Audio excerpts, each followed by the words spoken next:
Testing, testing, check, check.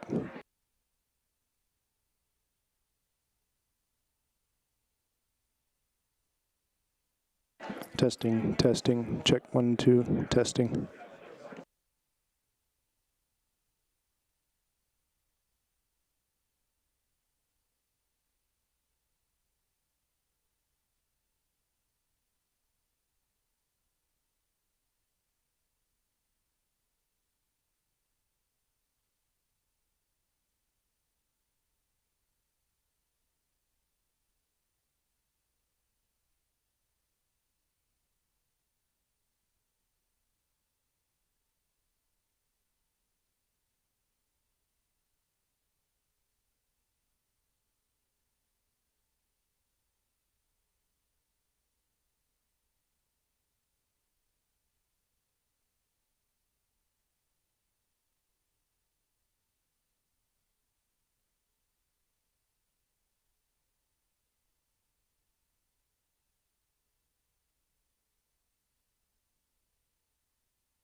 Testing, testing, check 1, 2, testing, testing.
Good evening.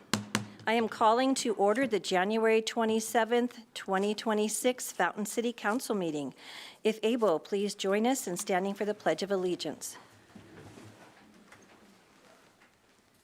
I pledge allegiance to the flag of the United States of America and to the republic for which it stands, one nation, under God, indivisible, with liberty and justice for all. Thank you. Madam Clerk, roll call. Mayor Thompson, Here. Mayor Pro Tem Estes, Here. Councilmember Veerhoff, Here. Councilmember Geek, Here. Councilmember Rick, Here. Councilmember Hertzberg, Here. Councilmember Ruffinock.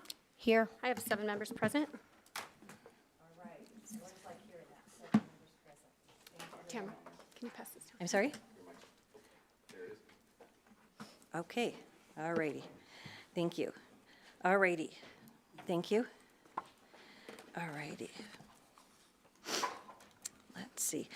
Madam Clerk, my agenda that I have printed off does not have the proclamation on it.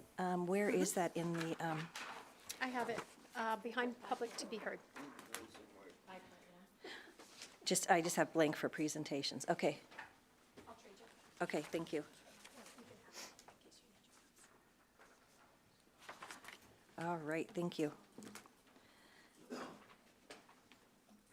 All right, that takes us to item number 4, public to be heard. Citizens may address the council on items that are not on the agenda. Council may not be able to provide an immediate answer, but will direct staff to follow up. Out of respect for the council and others in attendance, please limit your comments to 5 minutes or less. I have 1 card tonight, so if anybody else was wanting to talk, you need to fill out a card real quick and hand it to the police chief. But the 1 card I have is Susan Schrammick. If you would please come on down to the microphone and state your name for the record, and push the button in the middle, and that will turn the mic on, and then you will have up to 5 minutes. And thank you very much for coming tonight. Can you hear me? There you go. Okay. Thank you. I want to address the council regarding the Schrammick Estate on 300 Georgia Lee Lane and 304 Georgia Lee Lane. My brother Kevin W. Schrammick has made an offer to buy both properties that are on an amendment time delay agreement. He made this purchase offer today. I have it in writing should the council need copies of it, to purchase 304 Georgia Lee Lane and 300 Georgia Lee Lane, which is my mother's home, Georgia Lee Schrammick. The amended time delay agreement should not have gone through, as Kevin W. Schrammick's attorney, Tammy Akers, put a motion in to deny the time delay agreement be touched. Magistrate Trinan granted that motion. However, the PR, which is my brother, Gerald W. Schrammick, sitting in the second row to the far right, went ahead and did it anyway. It's not right. It's not legal, and that will be challenged in court before a jury. Now, the PR, my brother, Gerald W. Schrammick, who is recording this evening, has committed fraud. He has used my mother's credit cards while she was dead. He has taken funds from my mother's estate and used them for his interest. I'm going to interrupt you. And- Wait just 1 second. I want to ask a question to our city attorney, and then Yes. if you could stop the clock, please. Mr. Attorney, when she's referring to the courts, she's referring to county court, not the city court, right? So the city is not involved in this. The city is doing the will of the order of the county court. Is that correct? So the city is not, does not have jurisdiction over the probate case that Ms. Schrammick is referring to. And those rulings came out of the county court for the 4th Judicial District in El Paso County. So, is it still in court, to your knowledge? No, the last filing that I saw said that I can had add, the court's order, Well, but didn't have any I record just, of I want any to advise you, resolution of ma'am, appeal for or your anything. safety, Yeah. like not your safety, but for going forward with this issue. I want to advise you that this is a public meeting. It is being on YouTube. It is being recorded. Wonderful. And so I just want to advise you that everything is being said, you know, it was being recorded. Is that accurate, Mr. Strider? To my knowledge, yes, everything is public and is being recorded. Obviously, we can't provide you legal advice, ma'am. no, but, I don't want it. And the last order that the city received out of this case is what we're moving forward with. Okay. There have been no further Okay. orders to my I knowledge. just, The okay. last order was October 3rd, 2025. Okay, please restart the clock. Thank Do you you. need me to repeat that? No, ma'am. The motion from Magistrate Trinan was October 3rd, 2025. Now, the PR, all of a sudden, after the 60 days, has not yet moved forward to purchase 304 Georgia Lee Lane lot, what he calls it 4A, but there is no 4A. There is no Lot 3. There is only a Lot 5. He has failed to move forward, to move the process forward. Therefore, my brother Kevin W. Schrammick put in an offer, very valid offer, legitimate offer, to purchase both Lot 5 and Lot 1. My brother, the PR, Gerald W. Schrammick, in the court or in the council meeting here, proceeded to give us a contract to purchase his property at 86, 87, 85, 87 on Highway Jerry's RV boat storage, and it's not a legitimate contract. He does not do business in Michigan. His business is in Fountain. It is not legitimate to purchase the property at 304 Georgia Lee Lane under the name of Georgia Lee Schrammick. He is a con artist. He's pulling the wool over city council, and he has with Todd Evans. I will not allow this to go on any further. I have to make an objection to this as the eldest in the family and the only girl. I have to object. Can you hear me? Well, your 5 minutes is up. I'll give you about another 30 seconds to wrap it up, please. I have to object to this amended time delay agreement to move forward. And that's all I have to say. So thank you, City Council. Thank you. Did staff want to say anything or address anything? No? Okay, that's the only card I have for public to be heard.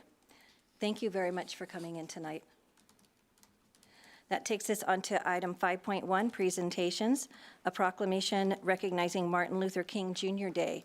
And I asked former council member Mr. Hinton to come down and please read our proclamation tonight.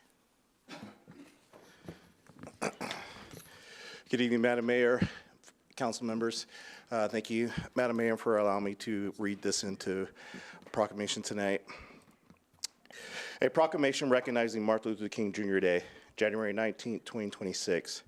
Whereas the Reverend Dr. Martin Luther King Jr. was born on January 15, 1929, and dedicated his life to promoting peace, freedom, equality, and justice for all through nonviolent means. And whereas the federal and state legislation has recognized the legacy of Reverend Dr. King as one of America's outstanding civil rights leaders by designating the third Monday of January as a federal holiday. And whereas on August 28, 1963, the Reverend Dr. King delivered a historic speech at the Lincoln Memorial, which called for an end to racism in the United States, saying, "Let us not wallow in the valley of despair. I say to you today, my friends, and so even though we face these difficulties of today, tomorrow I still have a dream. It is a dream deeply rooted in the American dream. I have a dream that one day this nation will rise up and live out the true meaning of its creed. We hold these truths to be self-evident, that all men are created equal. And whereas the Reverend Dr. King also said in this historic address, and this will be the day when all God's children will be able to sing with new meaning, my country 'tis of thee, sweet land of liberty. Of thee I sing, let freedom ring from the snow-capped Rockies of Colorado. And whereas the campaign for a federal holiday in honor of the Reverend Dr. King began soon after his assassination in 1968, and President Ronald Reagan signed the holiday into law in 1983, and was subsequently first observed 3 years later. And whereas every year, events are held across multiple days in the Pike Peaks region to commemorate and highlight the legacy of Reverend Dr. King. And whereas the City of Fountain proudly recognized the spirit, determination, and achievement of the Reverend Dr. Martin Luther King Jr. Now, therefore, the City Council in the City of Fountain, Colorado hereby recognizes the third Monday, January, each year moving forward as Martin Luther King Jr. Day to honor all the accomplishments and sacrifices of those who work to ensure equality, dignity, and opportunity for all. Read into perpetuity, the 12th day of January, 2021. Thank you, Madam Mayor. Thank you very much for coming down and reading that tonight. Thank you. You want to get a photo? Yeah, sure. All right, come on down, everybody.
He's just got that voice, doesn't he? Yeah. Just get you all, you want to stand up. Hallelujah, amen, huh? All right. Takes us on to item 5.2, discussion of an alternate to the PPRBD, which is the Pikes Peak Regional Building Department Board. And apparently, there's been, we've always been told in the past that we could not have an alternate. However, Mr. Rick, you want to take this one? Thank you, Madam Mayor. I discussed it with staff, and since Council Member Rufinak had expressed an interest in joining the board, I asked about getting an alternate for the City of Fountain. That has been approved, so we'd like to see if anyone on the council would be interested in serving. And what day does that board meet and time commitment and that kind of stuff? It is the third Wednesday of every month at 12:30, and it is held at the Pikes Peak Regional Development Building, which is in Colorado Springs on International Street. I believe it's Street. Circle, yeah. Sorry. And meeting normally lasts less than an hour. Okay. Okay, you had expressed an interest in it. Does that interest you, or does it interest anyone else? It does interest me, yes. Okay. All righty, with that, I'll entertain a motion. Councilmember Veerhoff? I'd entertain the motion to, or I'd move to have Councilmember Rufinak be appointed as alternate to that board. Okay, we have a motion, and Councilmember Rick? Second the motion. Okay, we have a motion and a second. Do we need to vote on it, Joni, or? It's not necessary to have a vote on it for Okay, all that right, done. purpose, as long as it was Everybody agreed. unanimous. All right. Perfect, thank you. All right, that's the easiest motion ever. Okay, motion and a second, and so you got full support. Thank you very much. Congratulations, okay? That takes us on to correspondence, comments, and ex officio report. Mr. Trainer, we'll go to your row first. Thank you, Madam Mayor. The only thing I want to do is just remind the council, we have our council retreat, our January retreat we hold every year this Saturday at 8 a.m. right here in the council chambers. Okay. Mr. Strider? Mr. Trilch? Did you say Your Honor? Wow, did I get promoted? Woo-hoo. All right, I want the salary to go, with it, okay. All righty, Mr. Trilch? Okay, all righty, Chief? All right, anybody in the back row? A bunch of heads shaking, no. Bart, no. Madam Clerk? Nothing for me, thank you. IT? Nothing tonight. All righty, so I'm going to start tonight with Mayor Pro Tem. Nothing this evening. Okay, Councilmember Geek. Nothing tonight. Councilmember Rick. Yes, Madam Mayor. As most of you know, I go up to Minot, North Dakota every year. And while I was up there recently, I found that the American Defense Community, American Defense Community awarded Minot a designation of a great American defense community. They had banners up, and it's kind of like a All-American award, All-American City. I've spoken with Mr. Trilch and with the city manager, and they have indicated an interest in putting Fountain in to become a great American defense community, and I would ask council to endorse that application. Mr. Trilch. Yes, Mayor. So the application period opens here next month, beginning in February, and closes in March. And so it's a bit of, you put in a packet for it, and the Association of Defense Communities selects a number of communities, so it's a little bit of a competition. But I think we have a really good chance. And so I intend to put a packet together and submit that, and perhaps we become a great American defense community, which Councilmember Rick is correct. It's kind of like the All-American thing. We can post that everywhere. We all kind of carry that title of a great American defense community if we're awarded. And if in the slight chance we don't get it this year, we can put it in and continue to do it until we achieve that designation. Well, I don't know why they would pick anyone else, but, you know, I'm a little biased. So I think that would be a great honor. So thank you for bringing that to our attention, and congratulations to Minot for getting it already, right? And I look forward to, if there's anything we can do to assist in that, please let us know. I will do that. Okay, anything else, Councilmember Rick? All right, Councilmember Rufinock. Nothing at this time. Nothing tonight. Okay, Councilmember Verhoff. Thank you, Madam Mayor. Just one thing. We had a really great showing at Congressman Crank's office hours for the Veteran Services. We had 16 folks show up, so we had 16 vets that got helped out. So it was a great showing. Good, that's what matters. Yep, thank you. Councilmember Hertzberg. Nothing for me tonight, thank you. All righty. Well, the legislative session is open and going, and that's all we're going to say tonight. We'll have more on that because there's only a few bills that got dropped in the first little round, but some of them are pretty interesting. So if you have something that interests you, you go to the State of Colorado legislative webpage. You can put a topic up at the top if something interests you, and you can find bill, and make sure you hit current session and find some bills that, and if there's something you think affects the city that we haven't heard about, let Scott know, and the legislative team will decide if we're going to research that or not. Because you can't, you think you got them and then you hear about something else, so, yep. All righty. That takes us on to item 7, consent agenda. All items listed on our consent agenda are considered routine and will be approved with one motion. There will be no separate discussion of these items unless a council member or citizen so requests, in which case the item may be removed from the consent agenda and considered separately at the discretion of council. We have on the consent agenda items A, B, and C. What would council like to do? Councilmember Geek. I make a motion to approve the consent agenda. Okay, Councilmember Estes. Second. Okay, we have a motion to, for the consent agenda. Is there any further deliberation? Seeing none, please vote. 7 yes, motion carried. Okay, item 8, old business. There is no old business tonight. Item 9, new business. 9A, consideration of items removed from the consent agenda. There were none. Item 9B, Resolution number 26-004, a resolution to approve a memorandum of understanding between Fountain and the Pikes Peak Office of Emergency Management, PPROEM. Mr. Trilch. Yes, good evening, Mayor and Council again. I'm John Trelch, Assistant City Manager. But before I begin my comments for this agenda item, I wanted to welcome Mr. Andrew Nottbaum. He's the Director of Pikes Peak Regional Office of Emergency Management. It's an honor to have you here. We really appreciate you coming here for consideration of this resolution. So since last year, all of 2025, due mainly to personnel turnover, the City Manager directed a review and a reorganization of the city's emergency management functions. I was appointed as the city's emergency manager and completed an assessment of the city's current capabilities and needs regarding emergency management activities.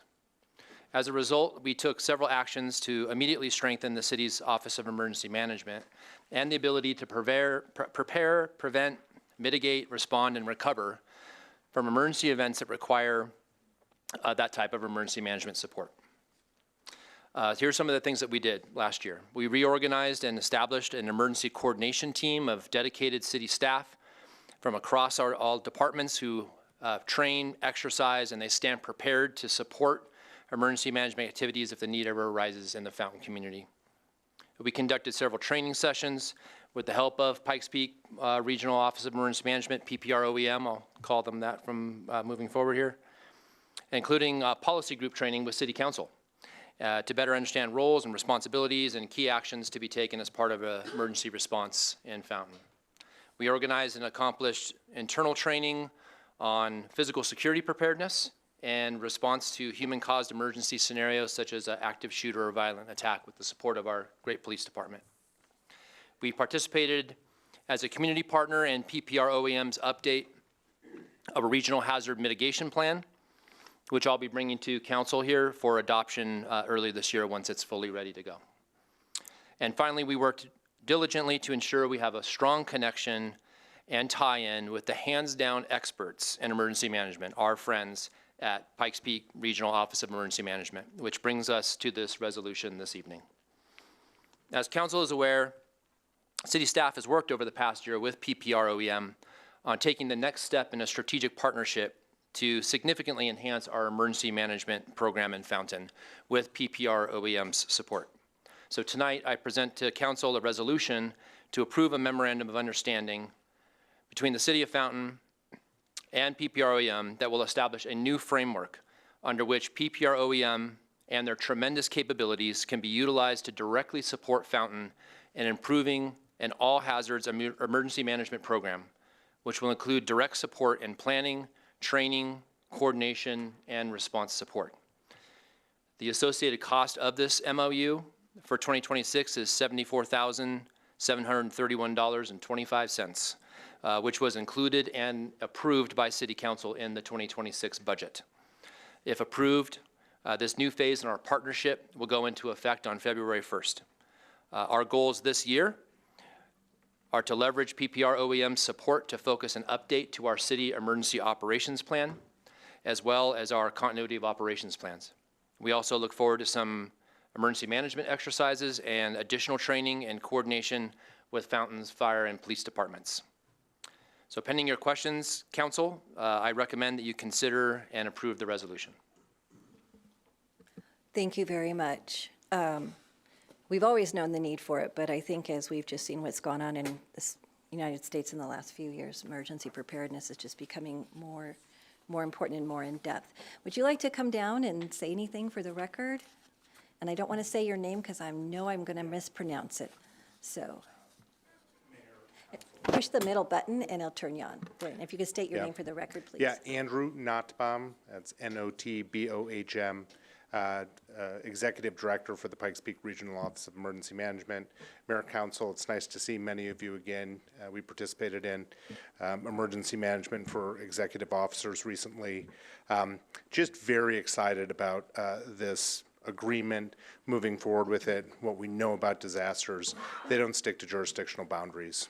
We need to, leverage expertise, resources, coordination, and community support. So with this agreement will help allow Fountain to be part of a larger system and really help in being prepared for the next disaster. It's not a matter of if, really, it is when. So, yeah, that's all I'd say. Thank you. Thank you so much. Your department has always been a wonderful partner with us when we've had a need, but it's great to formalize it even more. So, and I look forward to some of the more trainings coming. So, yes. All right. Council, bring it back up here to the dais. Any questions? Councilmember Hertzberg. The top of the resolution, it just reads 25004 on mine. I just wanted to mention that.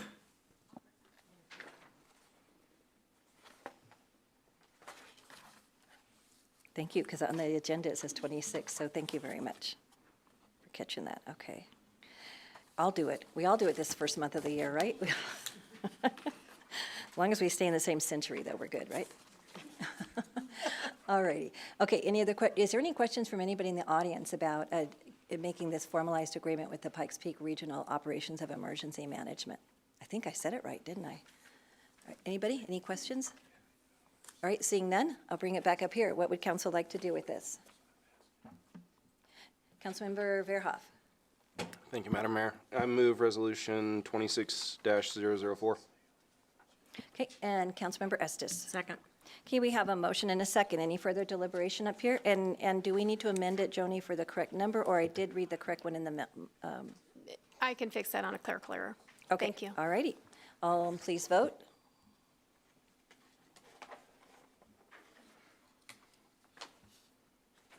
Seven yes, motion carried. Okay, thank you.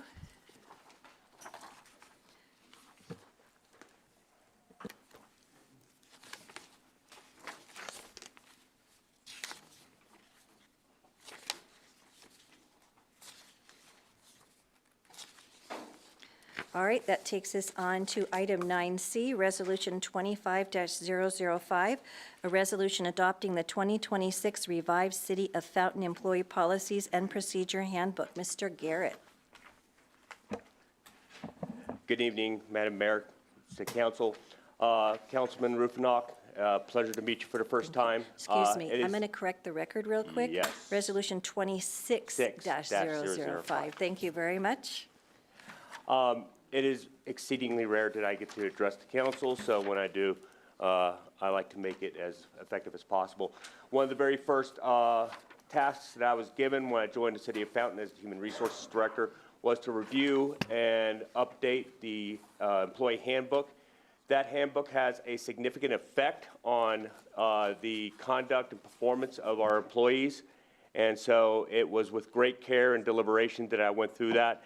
It is with members of the executive team and members of the employee advisory group, line level employees, that we went through every single chapter, policy, line by line, word by word. There were many updates to be made, far more than I could go through today. So I've provided you with a summary of the highlights. Some of the biggest ones that I would like to highlight, though, are our discipline policy, our policies regarding personally owned recording devices, our policies regarding inspection of city property, basically like lockers, desks, things like that, and the inclusion of our technology services policies into the handbook. So this handbook was updated with the current laws, best practices. There was a lot of clarification that was made, and the big thing for me was I want to ensure that all of our policies were aligned with our city's mission and our city's core values. Through that, our employees can be the best they can for our city and for each other. So if you have any questions about any of those, I'd be happy to answer any questions you might have. And if you want to talk specifically about the discipline policy, I'd like to talk about that further as well. I would like to actually credit Mr. Todd Evans and Bob McDonald and the work of our city attorney, Chris Strider, on developing the disciplinary action board, which I think is going to be very beneficial to our employees and to the city as a whole. Any questions? Any questions for anybody up here at the council? I mean, it's 211 pages. I know you've read every single page. I have a 404-slide presentation prepared, should you want to see that. Five slides, 5 sides. There's no Lakers game tonight. We can do an exec session, but no. You can pick your top 5 slides, 7 minutes. If there are no questions from the council, then I request that Resolution 26-005 be approved so that we can start the training process of our employee handbook. Okay, so are there any questions from anybody up here? Are there any questions from anyone in the audience? Anyone online? Okay, Mr. Trainer has a question. His 404 slide comment wasn't in jest, by the way. We actually went over 404 slides. As a team, we went through every single policy in this entire handbook, reorganized it, rewrote them, updated them. Hadn't been updated in quite a while. I think the goal is to try to keep this an annual, let's just hit the 2 or 3 or 4 little amendments that need to happen as we try to stay current with the general laws that are out there. So this is a major overhaul that John really took the lead on. But we had a team that really worked with them. So I wanted to thank John as we enter into this. And it was a team effort, so.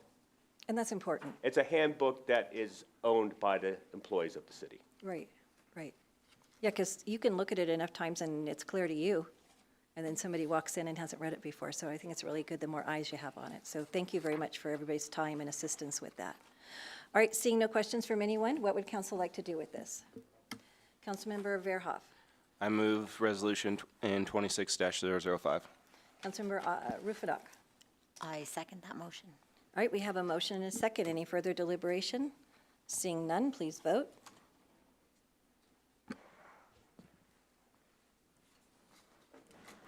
Seven yes, motion carried.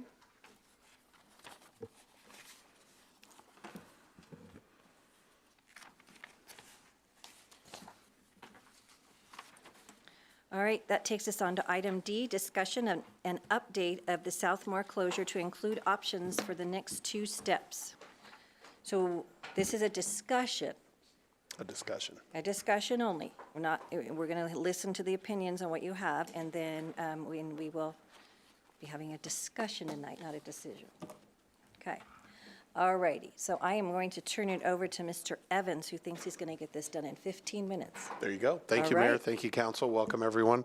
Tonight, we've got this is something that we do very infrequently because typically we don't have revenue funds that we can put to these type of situations and projects. We did, and I'll go through it in the PowerPoint itself, but we did get an infusion of funding that we can spend on some road projects. So we're happy to be having this discussion. So what we'll do tonight, I'm going to hand this over to Mr. Strider. He's going to give a quick summarization of the liability that we have to deal with as a city when we do these type of projects. Go ahead. Can we back up just a little bit? Not Sure. everyone might not know the history of why this road is closed and what happened. So if you could kind of back up to that for a few minutes, please. So Bez, go ahead and pop on my slide.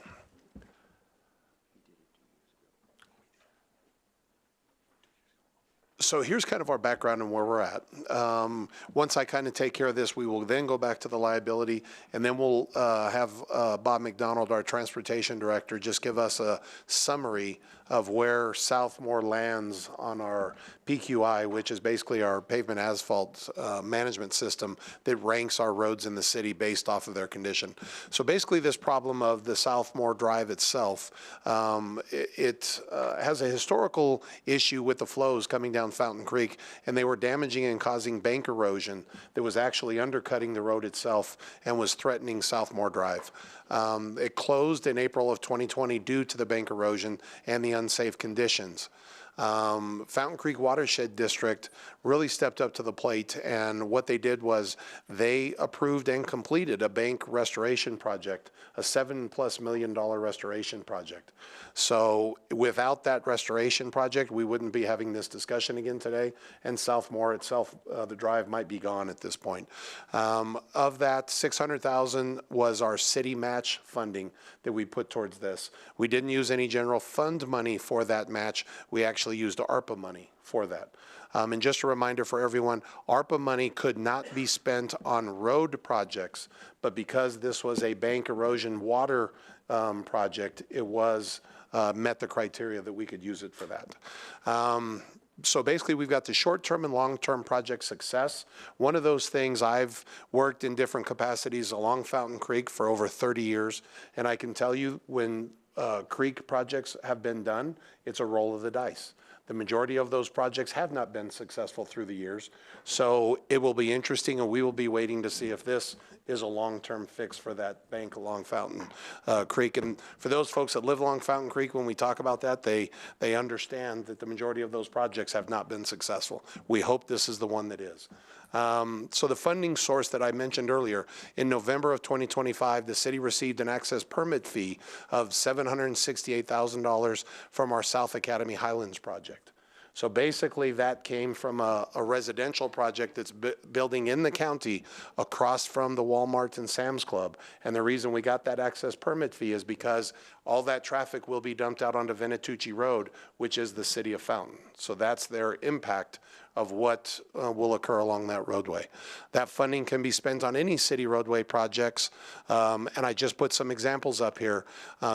Jimmy Camp and Ohio intersection, we will probably need some additional funding to complete that. The resurfacing that we currently anticipate this year will be somewhere, we think, between 600 and 700,000 for the entire city. So this amount would double that. We've got Cross Creek rebuilds coming up, et cetera, et cetera. We could literally go to almost every road in the city because every road in the city almost needs improvements and spend that money. So I wanted to point that out to everyone.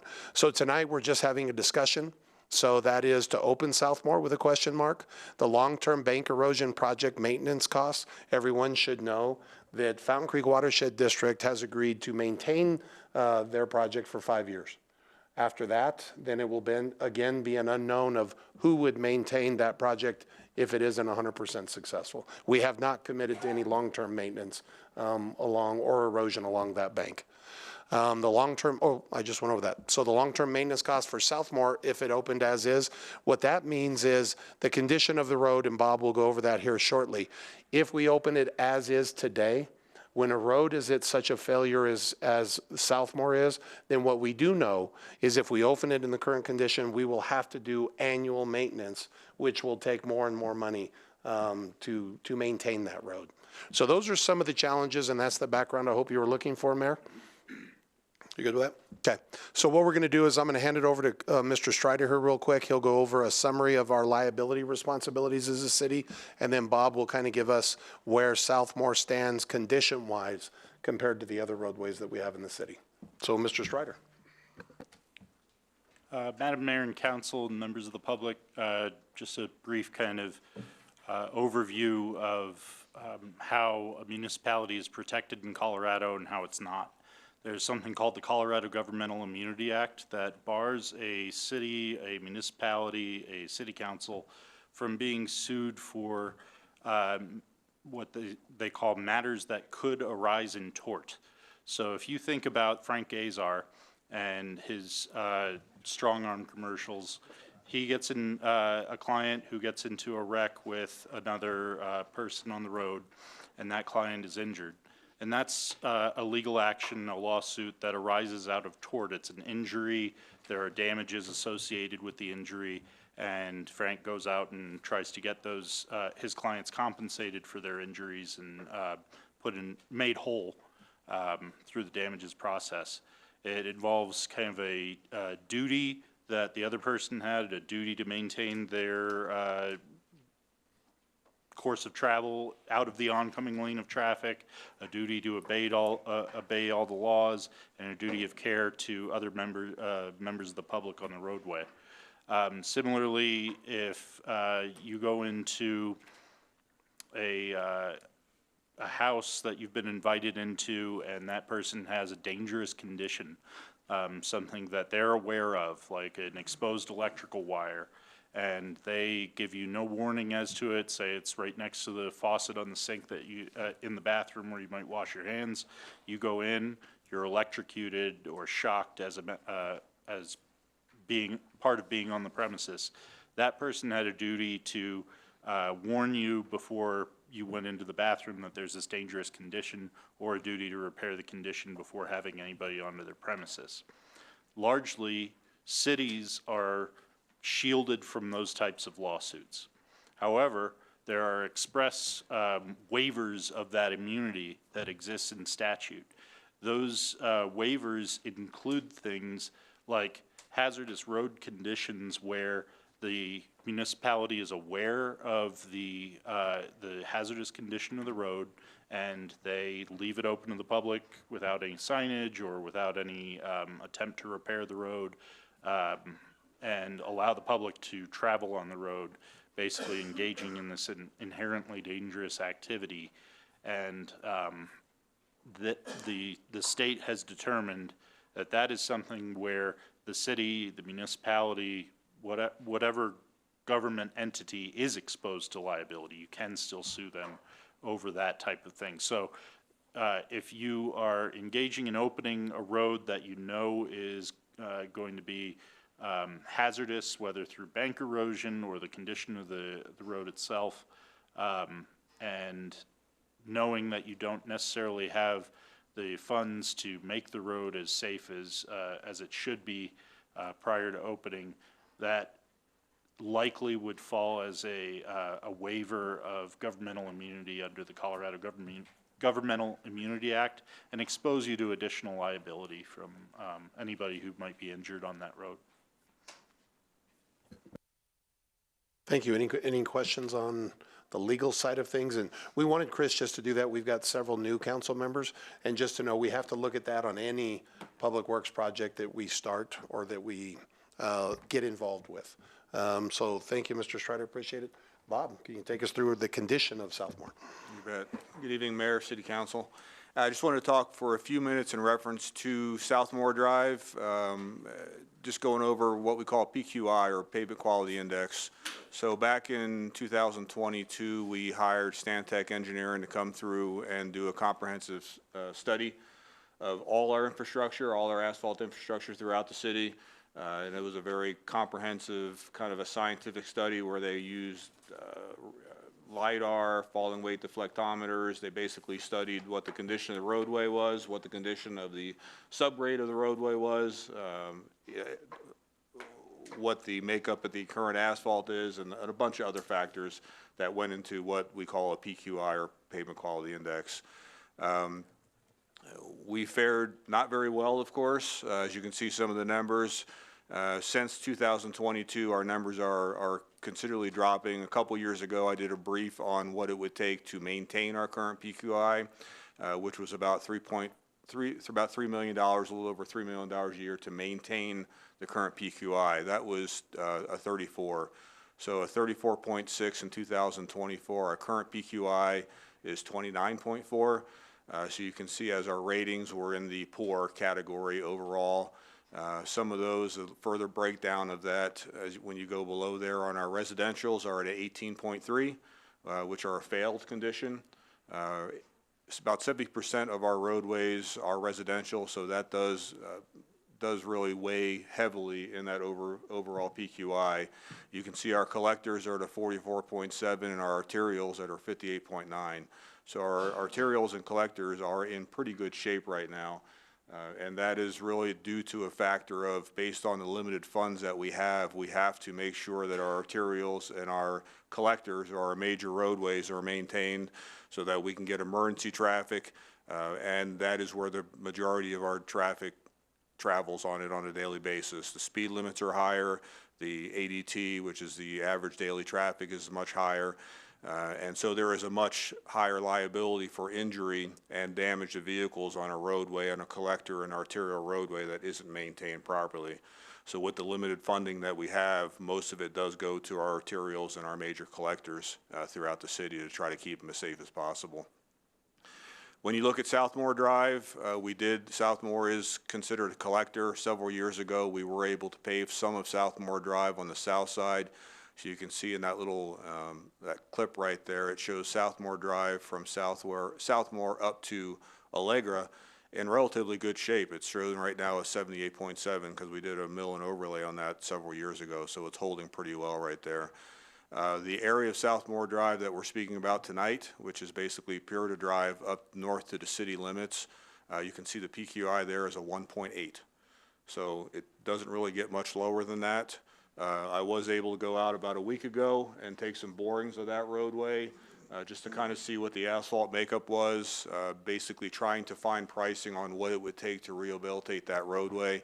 As I did a lot of the corings on there, the northern section of that city only has about 2 inches of asphalt on there, which really isn't a spec for anybody's driveway in their yard. We wouldn't put 2 inches of asphalt down at a minimum. So, and as the cores came out of the ground, as I was pulling out of the coring machine, the asphalt was literally crumbling out of the asphalt bit. So that roadway is in poor shape. Again, we have options in order to rehabilitate that roadway. There are some cost-saving measures that I'm researching now to help lower the cost. But there are several options we have, of course. We can open it as is, and you'll go over those. So that's kind of the state of what that roadway looks like right now. We definitely have some challenges, though, if we want to rehabilitate it. Any questions? Yeah, any questions for Bob? That includes just the road, not any safety improvements that might be needed. That's just the road. That is just the roadway, yes. Okay, thank you. Any questions from anybody up here? Yes. Councilmember Rick? Right, so, and this is for both Bob and Chris. You talked about people being injured on the road and people that could have their automobiles damaged on the road. How many injury or damage claims have been made in the city since you've been here for that sort of damage? I'd have to go back and research. I mean, I get several probably a month. A lot of times the damage claims that I receive are for pothole damage. A lot of times as we take those claims in and we do financial claims on them, they go to our insurance agency, CIRSA, for a disposition. Most of the time, we do a very good job with responding to potholes on a timely fashion. So the first thing that CIRSA asks us is, did you know about the pothole and how long did you know about the pothole? Usually 99.9% of the time my answer is I didn't know about the pothole until it was phoned in with the damage. We had no reports. We go back and do a historical study to make sure we don't have a work order, a pending work order, or anything like that. And then we go and say we did not know. And usually by the time I get back, I have crews out there repairing the damage to the roadway pretty quickly, again, to mitigate claims in the future. So if I was to guess, I would say we probably get anywhere from 15 to 20 a year throughout the city for damaged vehicles. Okay, so we have other roads that are in as bad shape or worse that's in Southmore, but they're still open. Is that correct? Yes. Okay, that's all I have, Madam Mayor. Thank you. Any other questions? Councilmember Rufinock? You mentioned earlier that we have tried to, attempts have been made to try to fix the bank before. And we won't know if this is successful yet. What does it take to, living on the other side of town, I don't know what it takes. Does it take drenching torrential rains? Does it take 3 snow melt-offs? Does it take both? Because that might play a role in what we decide for the road. If we find out that this is not the best fix. Sure. So what we can tell you is, and I'll speak engineer here for a second, Ben, but I've been taught this with my little junior engineer wannabe badge on, that you can't out-engineer people and you can't out-engineer Mother Nature. So basically it's going to take some big, probably those 100-year storms that we had a few years ago. We had 2 back-to-back. That's really, and even those, it may last through those and then one gets it 5 years from now. So it's really, there's really no engineering specs they can put to it that says this is absolutely 100% guaranteed to work. Yeah, we don't know. And some of the challenges they have on Southmore, and especially in reference to the rehabilitation they did, is they were counting on a lot of vegetation to grow back. Based on the lack of rain that we do get, we get rain in two forms, either none or 3 inches an hour, of course. So we don't get the good rains that we used to be able to support vegetation growth. So they've reseeded that bank several times now, but based on the drought conditions that we usually see, we're not seeing a lot of good vegetation growth. Vegetation is what keeps that bank stable and keeps it intact, and there isn't very much on the bank right now. Great question. Very briefly, I just wanted to address Councilmember Rick and the assertion that the other roads in the Southmore area, there are some that are in as bad condition or worse. I think it's important for the council to recognize, though, that this particular area, Southmore Drive, based on what Todd just told me, is the only road in Southmore in that condition that is above the creek. So when we're talking about, you know, Sursa addressing a pothole claim for a damage to a vehicle, balance that against the idea of a vehicle on a collapsing roadway tumbling down into the creek with people inside. And that, I think it's important, though, to recognize the difference in damages that are likely from a municipality being aware of a degrading road in a particular area and being aware of a degrading road over a steep drop-off. No, my point wasn't that it was in the Southmore area. I was talking about the entire city. Okay, we have roads that are in as bad or possibly worse in the city that we pay for damages. And I wasn't talking about the whole bank collapsing and going down. That's a whole another cart of apples. I'm just talking about the damage to the vehicles on the roads based off the road condition itself.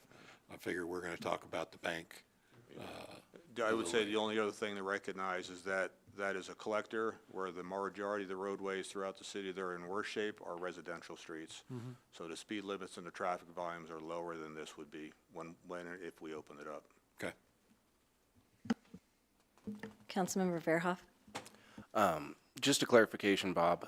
You had stated that in your statement and also on this chart that it's from the Southmore Drive from where the American Legion starts all the way to the city limits. Can I get clarification on what's the road condition for the 500 yards or so that's actually closed? It would be that 1.8. Yeah, that falls within that Purita Drive northbound. So we stopped the asphalt paving just south of the American Legion there. So everything north of that is what is considered in that pavement survey.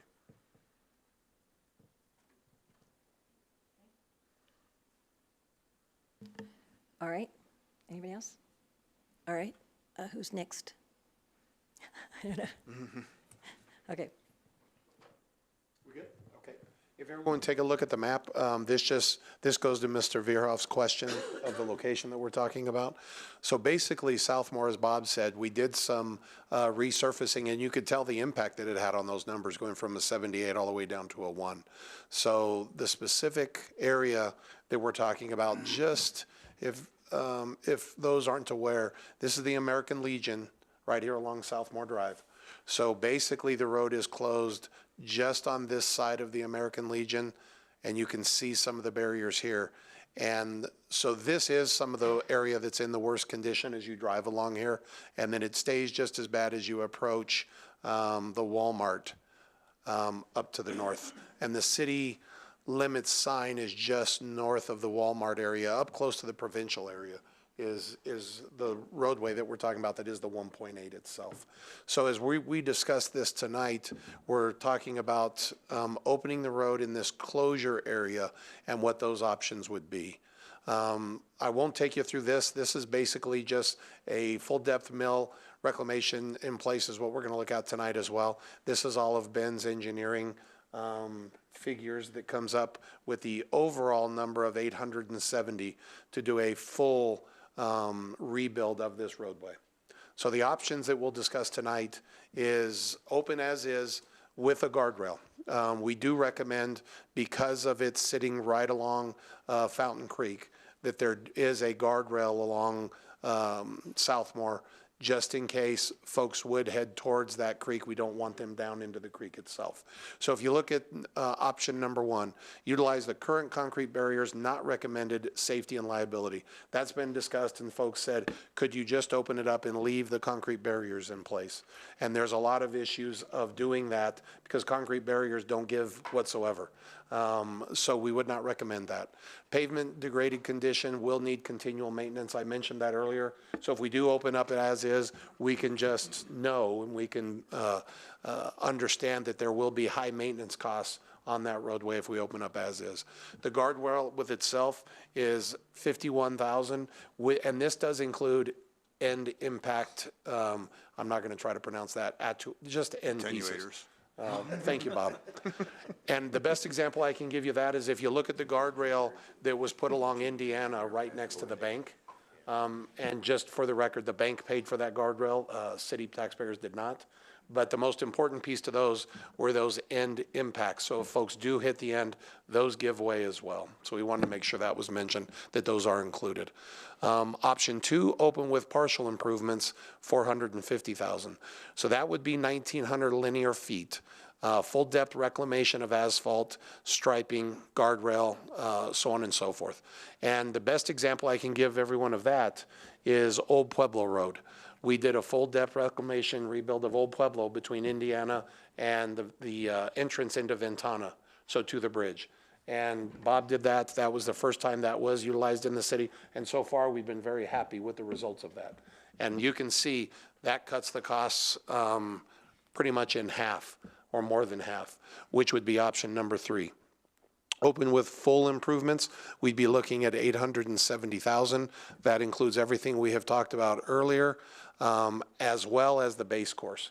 What a lot of folks don't realize with every roadway in the city, whether it be a collector or a residential, to truly fix our roads, especially in neighborhoods like Heritage, Cross Creek, all of those that are failing, they're failing because there was no appropriate base course put underneath those roadways. So it shifts on the clay, it moves.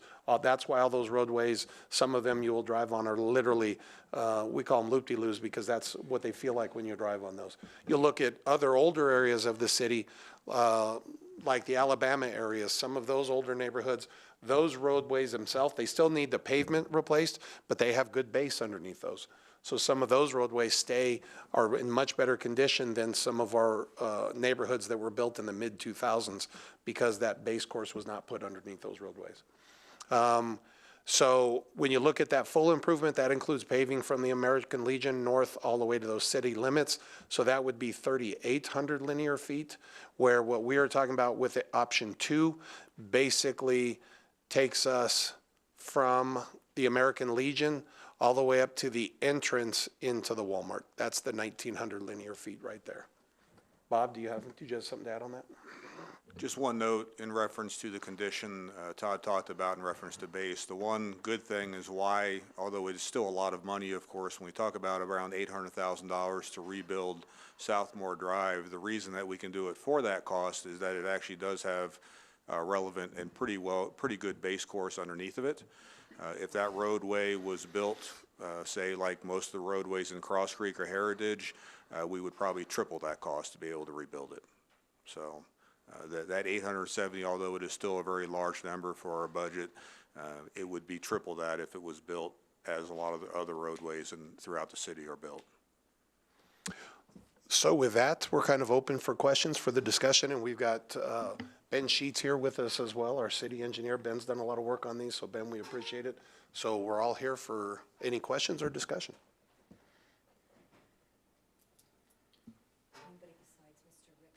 Yes, please go first. Councilmember Verhoff. Why not have another option of just the safety concerns for where it's currently closed now, and what that would be a safety concern from the American Legion to, if we go back to the map, that's just including the guardrail. But if we did the improvements though, just about to where the H or the S is on that Southmore. And we could change that linear feet, we could reduce it to anything. One thing that we look at when we look at these projects is, one of the problems with this is the option 2 would pretty much be the lowest minimum cost that we could get one of our paving companies to come out and do the job. Would someone come out and do that? Yes. But we would pay the mobilization fees and everything else. So we look at it, we'd have to pay those same fees whether we did 500 linear feet or 1,900 linear feet. So when we look at something, it's what's the most reasonable for the amount of money that we're spending on it, which for us would be, if we start spending money on it, if we didn't go with that option 1 with just the guardrail, then it would be that option 2, so we could get the best, lack of a term, bang for our buck, and actually be able to get an asphalt paving company to come out and do it. Bob struggles every year because we compete with CDOT, we compete with Colorado Springs, we compete with El Paso County, and a lot of these companies, if the job is too small, they flat out won't schedule with us and they won't do it. They'll take on those bigger jobs than deal with our little tiny jobs down here. Kind of that is economy of scale, basically, is what we look at. So there becomes a point where an asphalt company would not be willing, or they would triple their price. The mobilization fee in by itself would cost more than the project itself. So we have to look at what is it going to be worth for a company to come and do a section of roadway. So to do something that small, I would not recommend that, based on the cost that we would do per ton of asphalt would probably triple in cost. Although we would spend, maybe, I don't know, say $20,000, we would not see the economy of scale that we would do if we would expand that more. Thank you.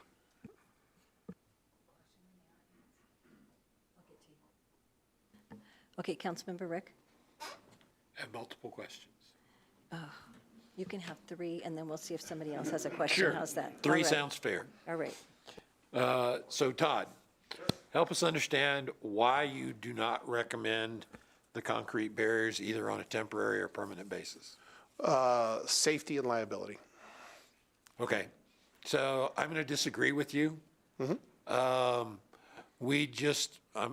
don't say we, the state just redid I-25, and they had miles of concrete barriers out there separating the workers from where the driving was. And then on the final construction, they built a permanent concrete divider to prevent people going southbound from going over the hill and going down into the northbound lane. So I understand your concern, but CDOT disagrees with you. And if it's good enough for CDOT to use concrete, I don't see why we can't use concrete. That's an opinion, sure. Okay? Yep. With regards to liability about the bank falling into the creek, and I'm going to address this to Ben, because this is more his area than anybody else's.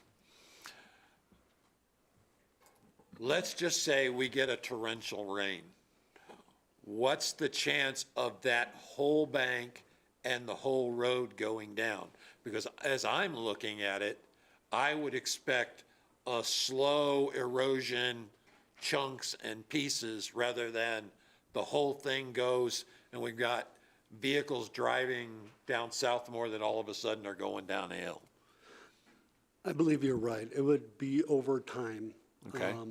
Big damage would be at the toe, and then it would start obviously moving up the bank. It's called mass wasting, and material falls into the creek and it just keeps going.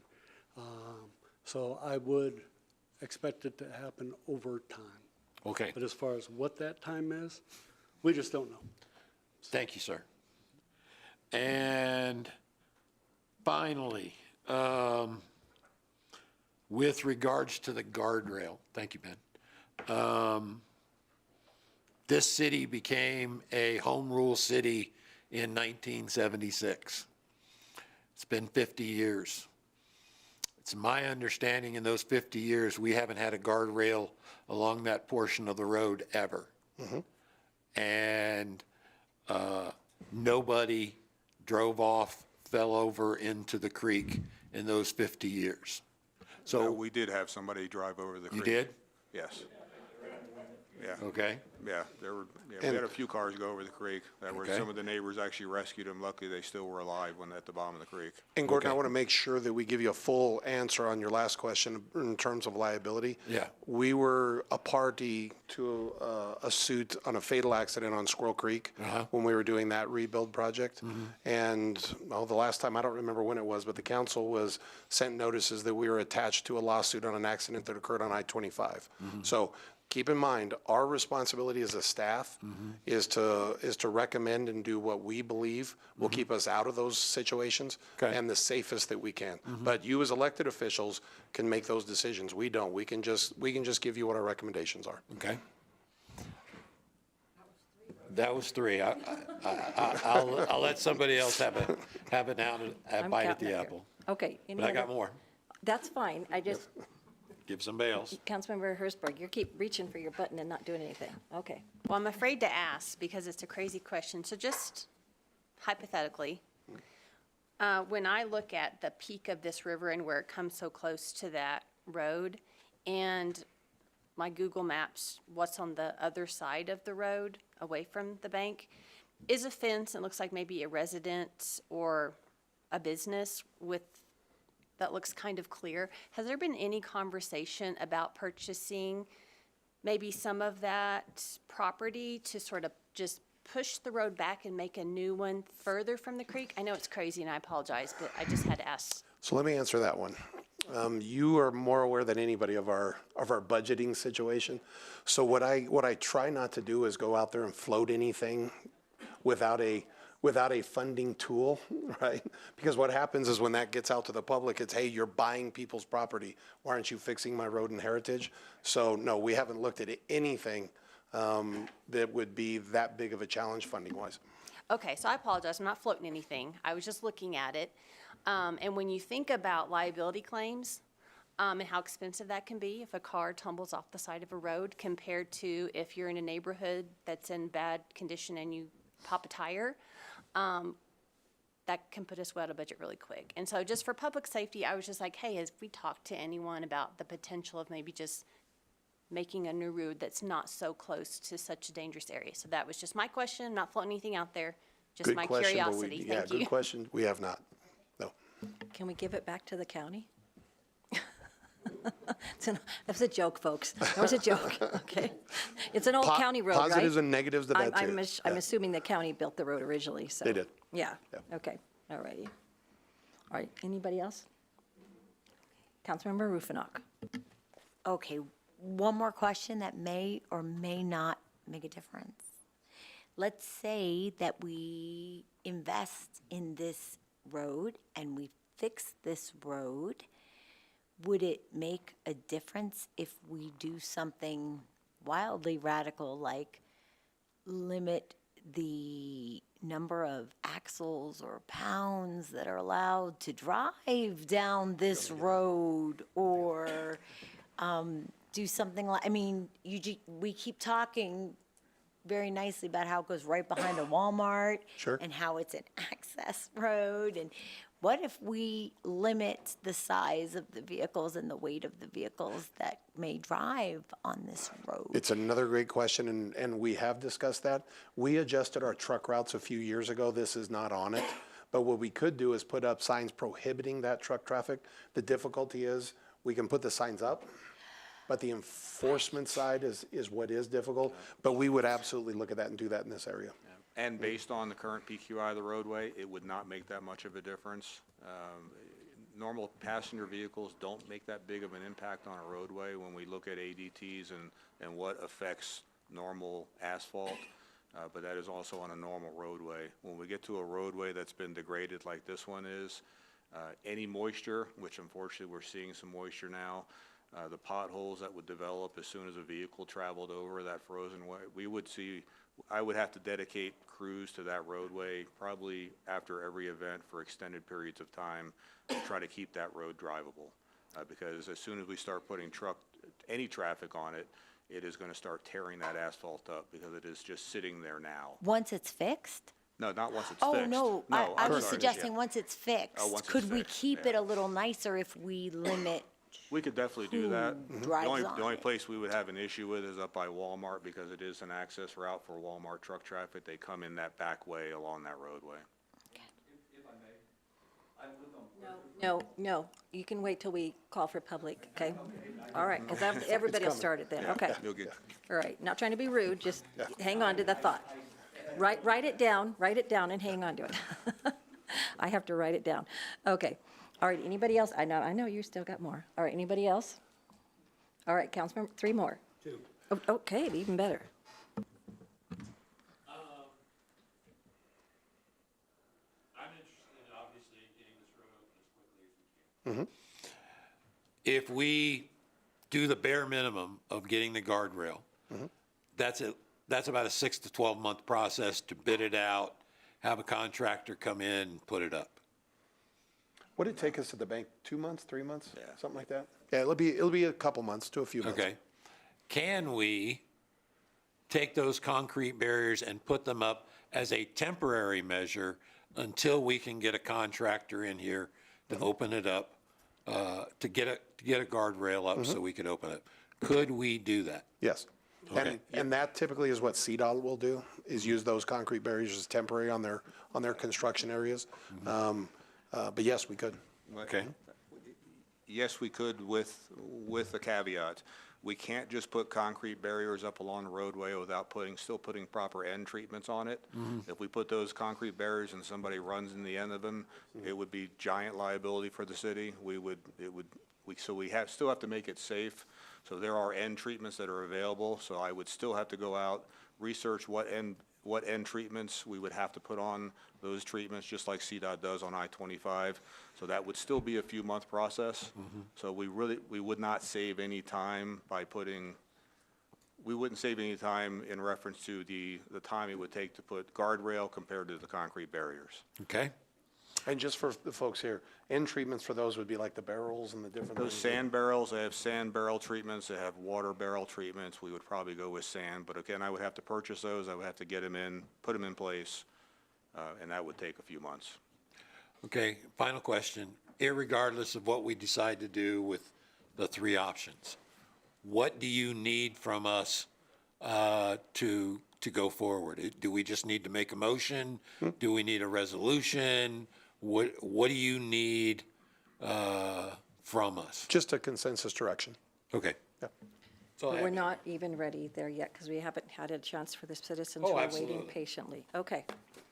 All righty. I personally really dislike driving next to those concrete barriers in the winter weather, and I will go out of my way to drive in a slower lane on the freeway because the way the snow gets up against them and it melts and it makes so much mush on your windshields and things that you can't hardly see sometimes, where if you get in the next lane not next to the concrete barrier, you can not have as much of that flying up on you, and the drainage is not good in a big rainstorm in those concrete barriers. Mayor Pro Tem. I have a quick question on the barriers. We've talked about the cement along the highway and these barriers, but the cement along the highway is a permanent barrier. And isn't it designed more to take that impact where these could actually push down the bank?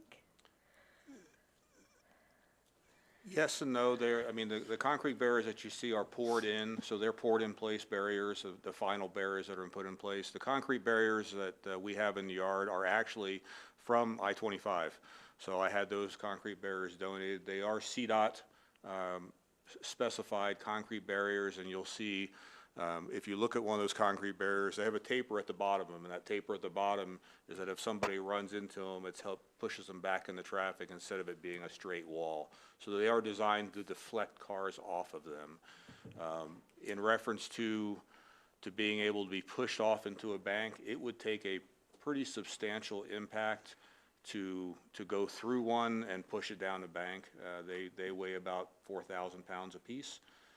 So we would pin them, if we were going to go that route, notwithstanding the end treatments, we would pin those together also, so they would not be an individual barrier. They are tied together, so they actually kind of create one wall.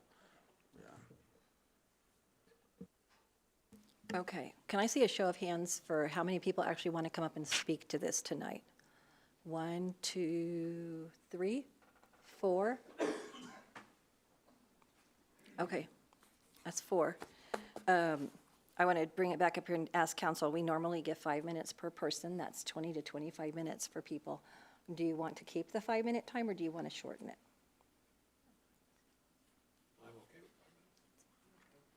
Okay, all right, just wanted to check.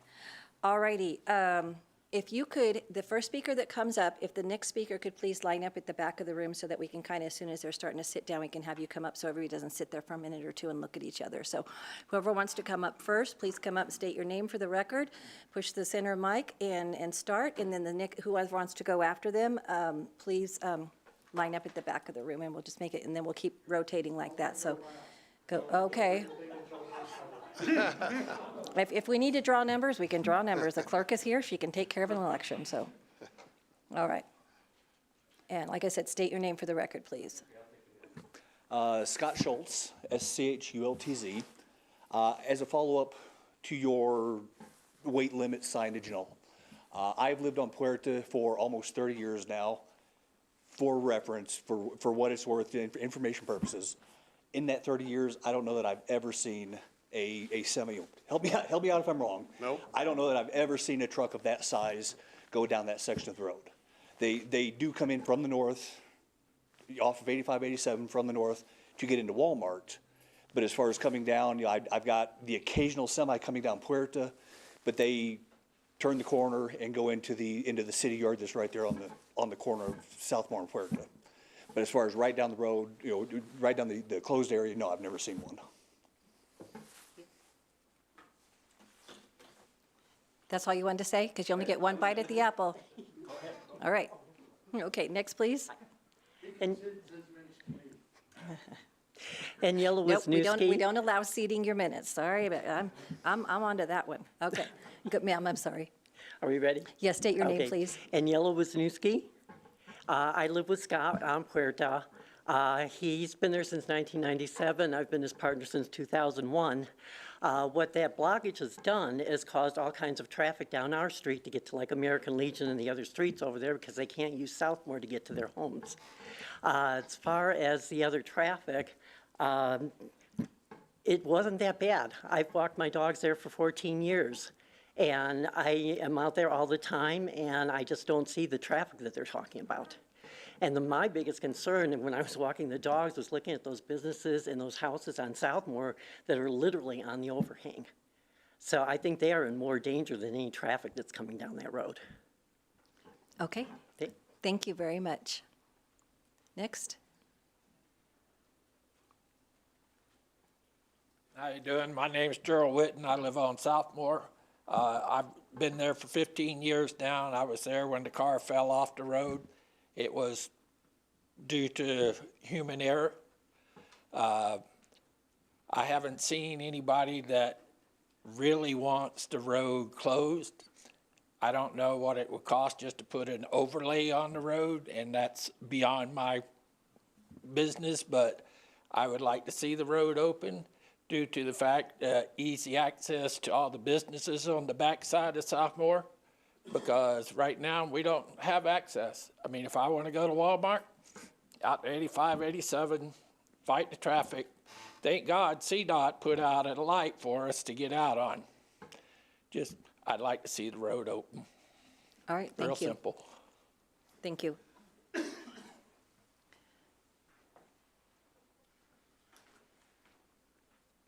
John Langley, the commander of American Legion Post 38. So what I'm seeing up here right now, this is a picture of before all the stuff was put in.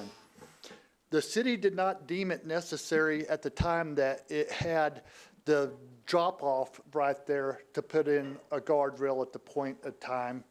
And so I'm wondering why, now that all this has been fixed and it's gone from 3 feet on the other side of the road to a drop-off to 50 to 75 feet, now it's all of a sudden a problem to be able to put a guardrail there that it was not there before. I would have liked to have seen the way that it looks now with the mitigation that was put on there so that you can actually see that from the road out, it's a good 50 to 65 feet that it's flat before it starts to make its gradual slope down. So as the city was talking about, it would also take a little bit of time for it to erode for that to be an issue anymore. The question on the black slide that said, should we open Southmore? And then we were given 3 options, 1, 2, and 3. So there's one option that y'all aren't saying is that you don't ever open up Southmore and you leave it exactly like it is. And then we go into option 1, 2, and 3.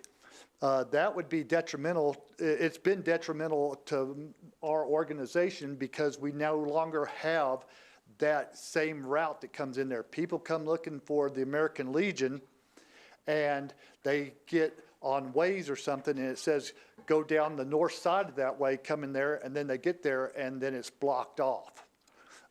If you look at the picture, I'm going to step over there real quick and then I'm going to step away. Now, I haven't come from the opposite way, but the city has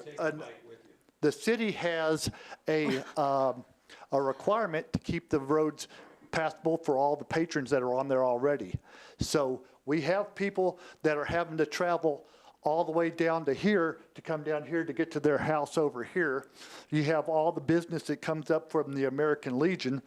And now where this right here, that drop off was right at the corner of that building. You couldn't walk around that corner without falling into the actual area there. And so this has all been filled in.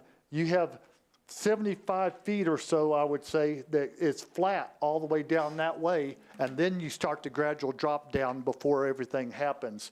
So when I looked at the options, should I open up Southmore? I say, yes, we should open up Southmore. But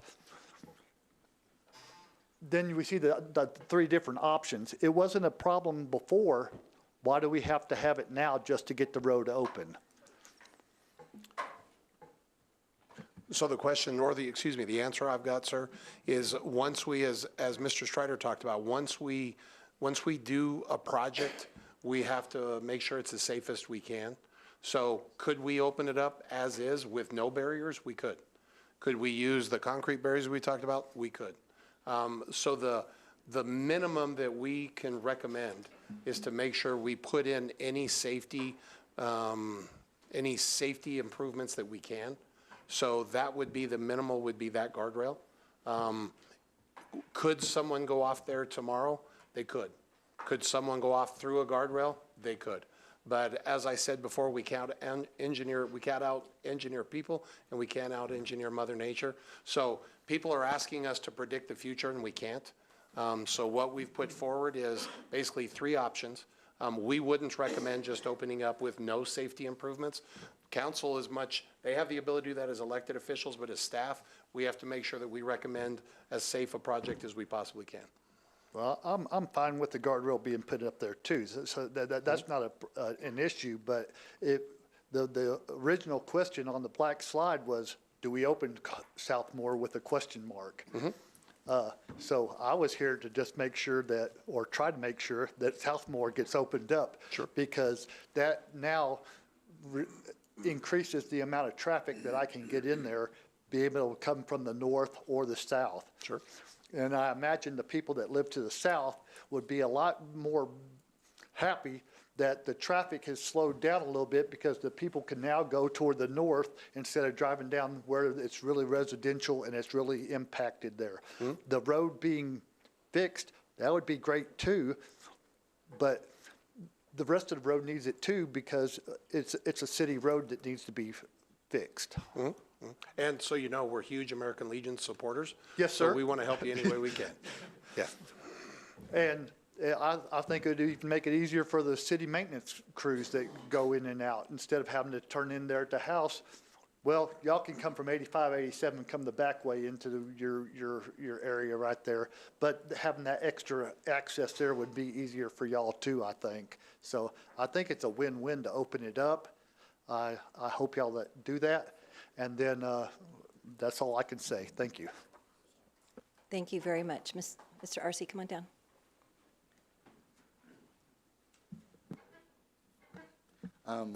Steve Arce. I originally wasn't going to comment just because I didn't feel I had a dog in the fight because I live all the way down at the end of the city. But can you go to the one larger map?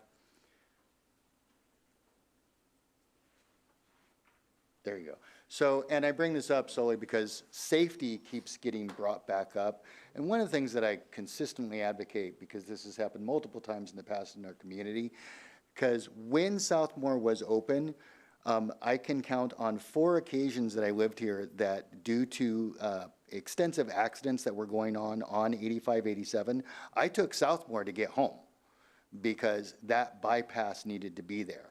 And again, multiple times in our community, I see where bypass routes get shut off, get closed.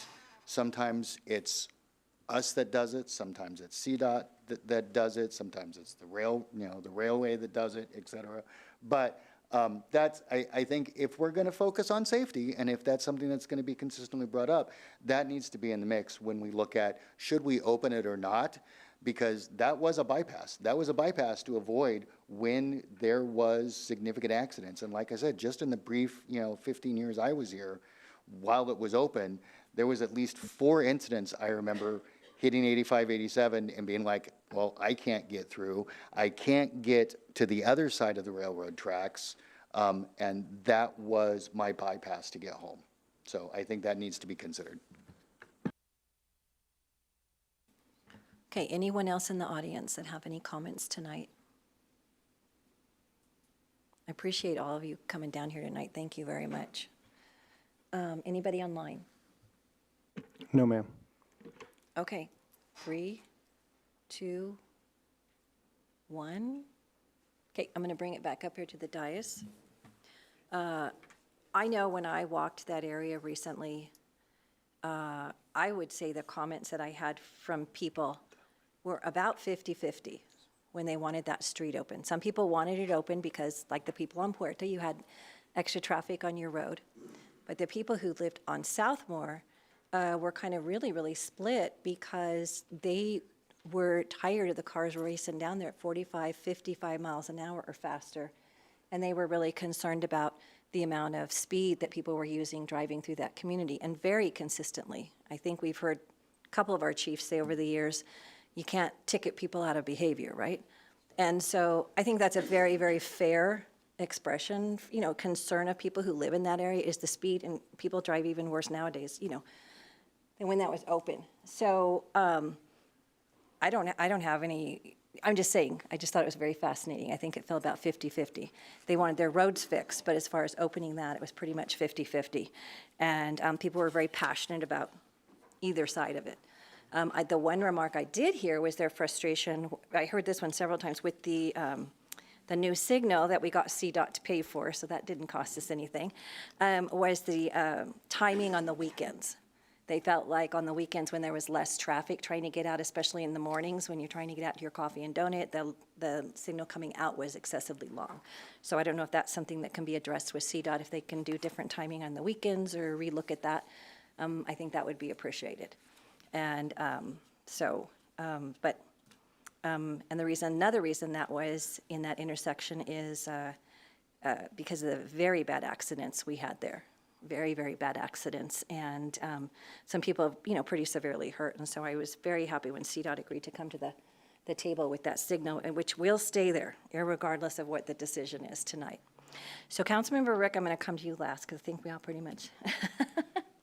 But I really would like to hear from some of the council members that have been a little bit more quiet tonight. And you don't have to throw out your decision. I'm not asking for that. I'm just asking what your opinion is on the subject, or if you have any other ideas. Now's your time. Councilmember Hersberg. Well, I had a crazy idea, so I'm not going to offer up any more of those. But I just want us to make sure that whatever we do is going to be safe and is not going to be a situation where we're spending just tons of money out there all the time having to fix it again and again. So that's just my 2 cents. Okay. Councilmember Geek. I agree with Councilmember Hersberger. We need to do something that's sort of in the middle and takes care of it, so it's not a constant safety issue.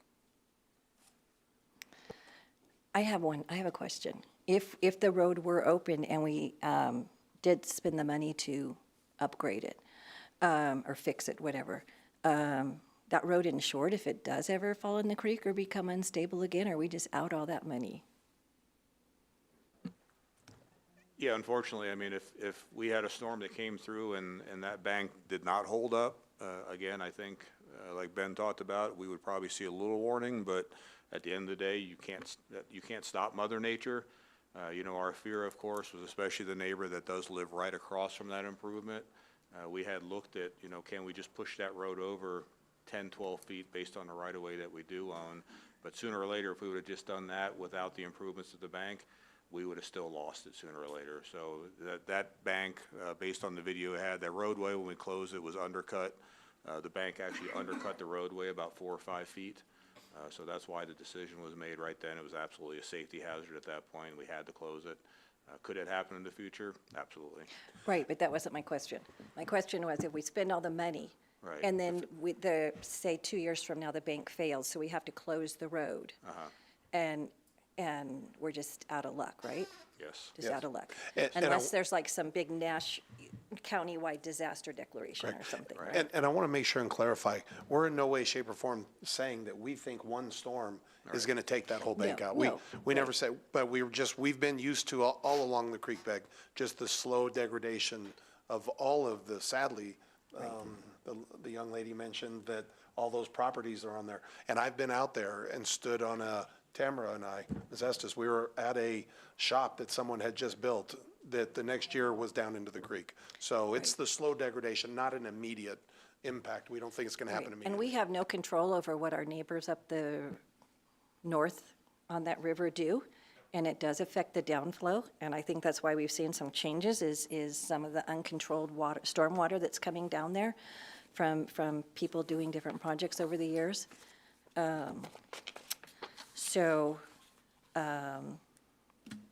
Okay, everybody, okay? With mindful improvement, I would like to see the road opened. But Right, okay. What is mindful? Safely. 1, 2, well, because it makes no sense to open it and then be back every month dumping more money, more money, more money. That makes no sense at all. So we need to do enough that it's safe and that it's logically drivable. It has a good base, we've been told, so, no, I think you said it doesn't have a good base. oh, I'm sorry, I misunderstood. Does it So have it a does good- have a good base It underneath does have a it. good base, Yeah, okay. It's just that the asphalt itself, we would dedicate considerable city resources to maintain that roadway in a drivable condition, if and when we open it. So, we would have crews there on a continual basis doing a lot of patchwork to try to maintain a safe roadway so people aren't tearing their vehicles up driving down the roadway. So why would that one take, if you do the improvements to it, why would that roadway take so much more continual work on it as No, compared I to? was saying if we open it up as is. Oh, as Oh, is. no, As is, yeah. I do not wish to open it as is. I think that is a waste of resources. I just really do.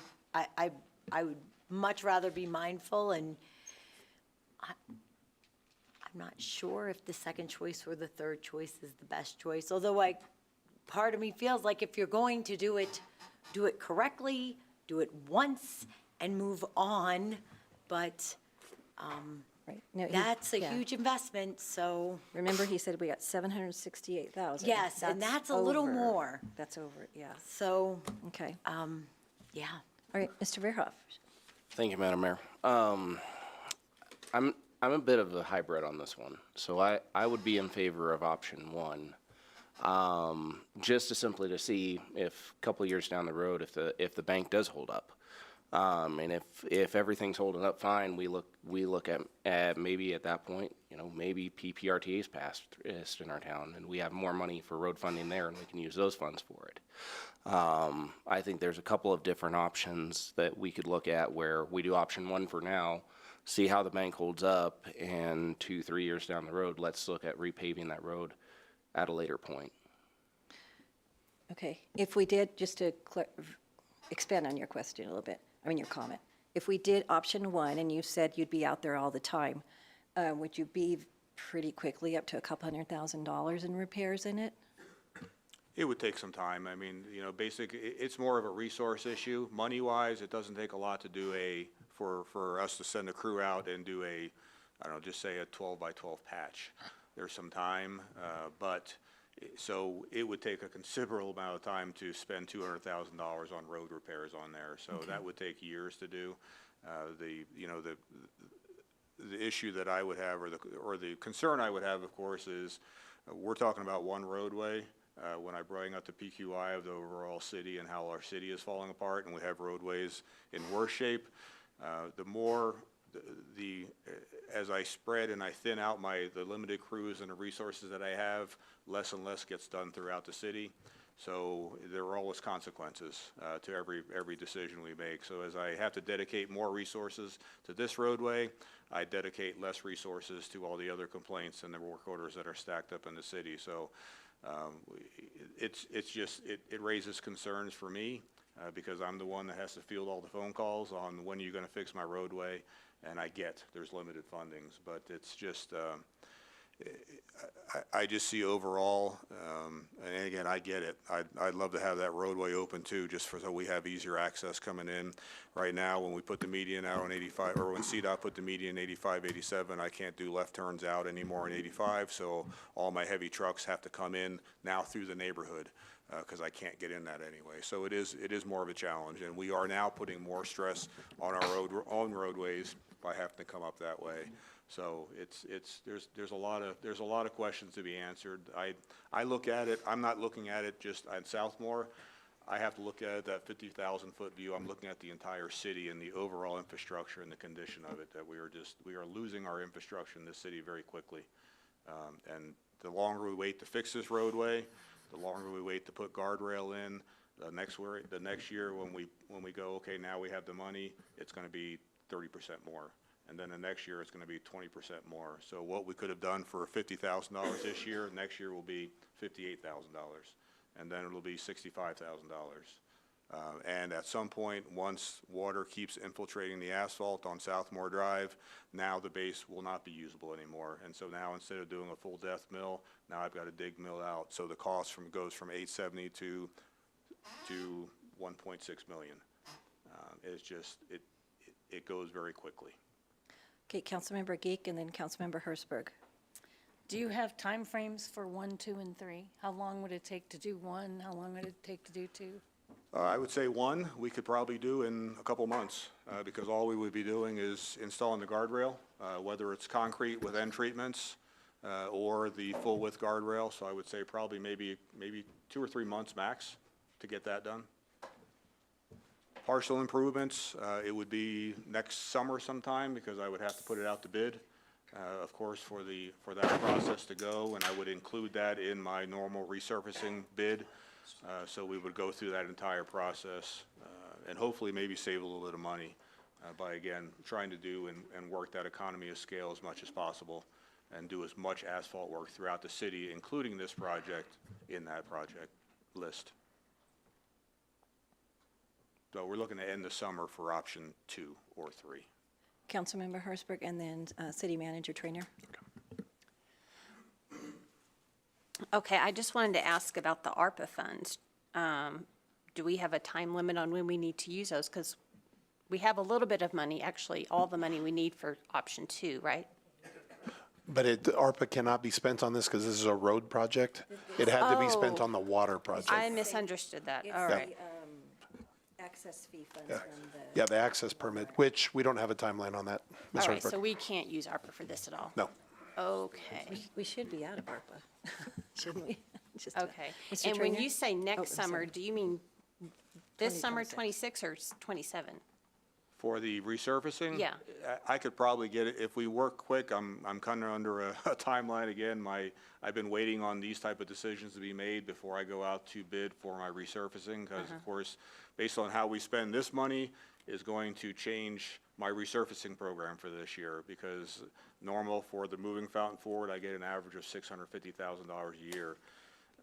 That doesn't go up throughout the years, and of course, $650,000 doesn't go very far for asphalt paving. So I would come back, if it wasn't used for this project, I would come back and say, can I use about $300,000 of this funding for my resurfacing this year?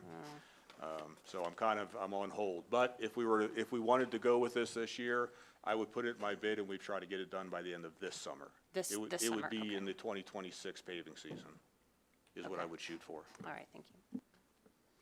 Thank you, Madam Mayor. One thing that strikes me in this conversation is one thing this council's really always tried to do is get feedback from citizenry and specifically created the roadway focus group to focus on that, because we have such limited resources, the allocation of those resources. So one thought that I'm having as I'm hearing this discussion is, does it make sense? And this would be a question for you to consider and even to throw out to Bob and Todd would it make sense for the council to have to sort of provide us some direction tonight, whether to open it now or not, and then seek feedback from that roadway focus group and get their recommendations on, do we move forward just doing the bare minimum road maintenance because we have these almost unlimited needs at this point throughout the city, or do we put a large chunk of those resources specifically into those roads? Because we're talking about these resources because there's such a need on this road, and as Bob has mentioned, there's the needs on these other roads as well. So I just wonder if that wouldn't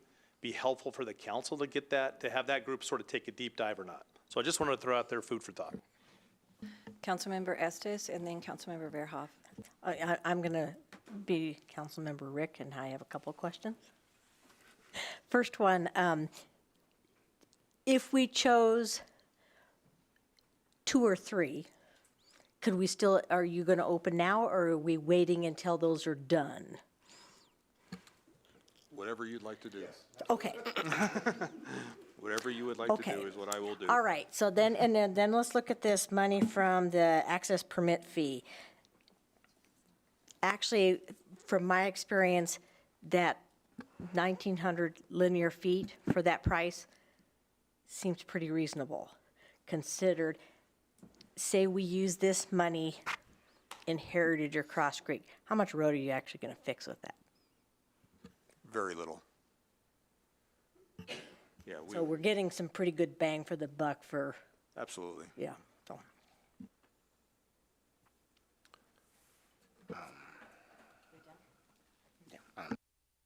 Challenge Gordon with the number of questions you had. Okay, all right. Okay, Councilmember, you're done?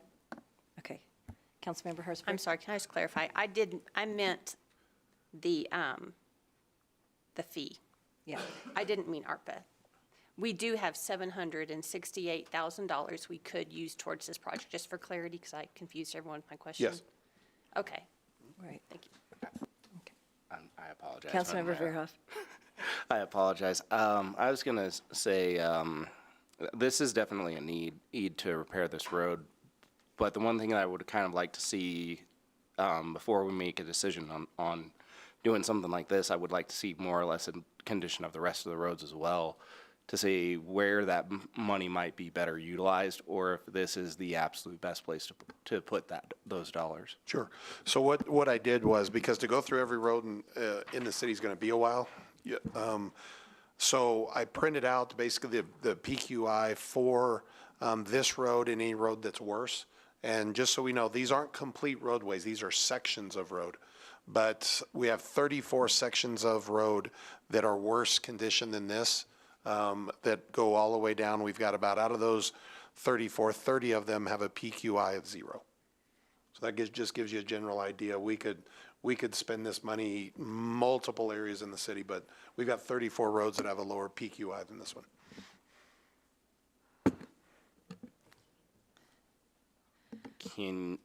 Could we be able to fix it with the $750,000 that we did from that access fee? No, and that's what we're talking about. The most of the roadways in the worst shape are the cross creeks. So to do 38 linear feet of roadway in Cross Creek would probably be 3-point-something million dollars.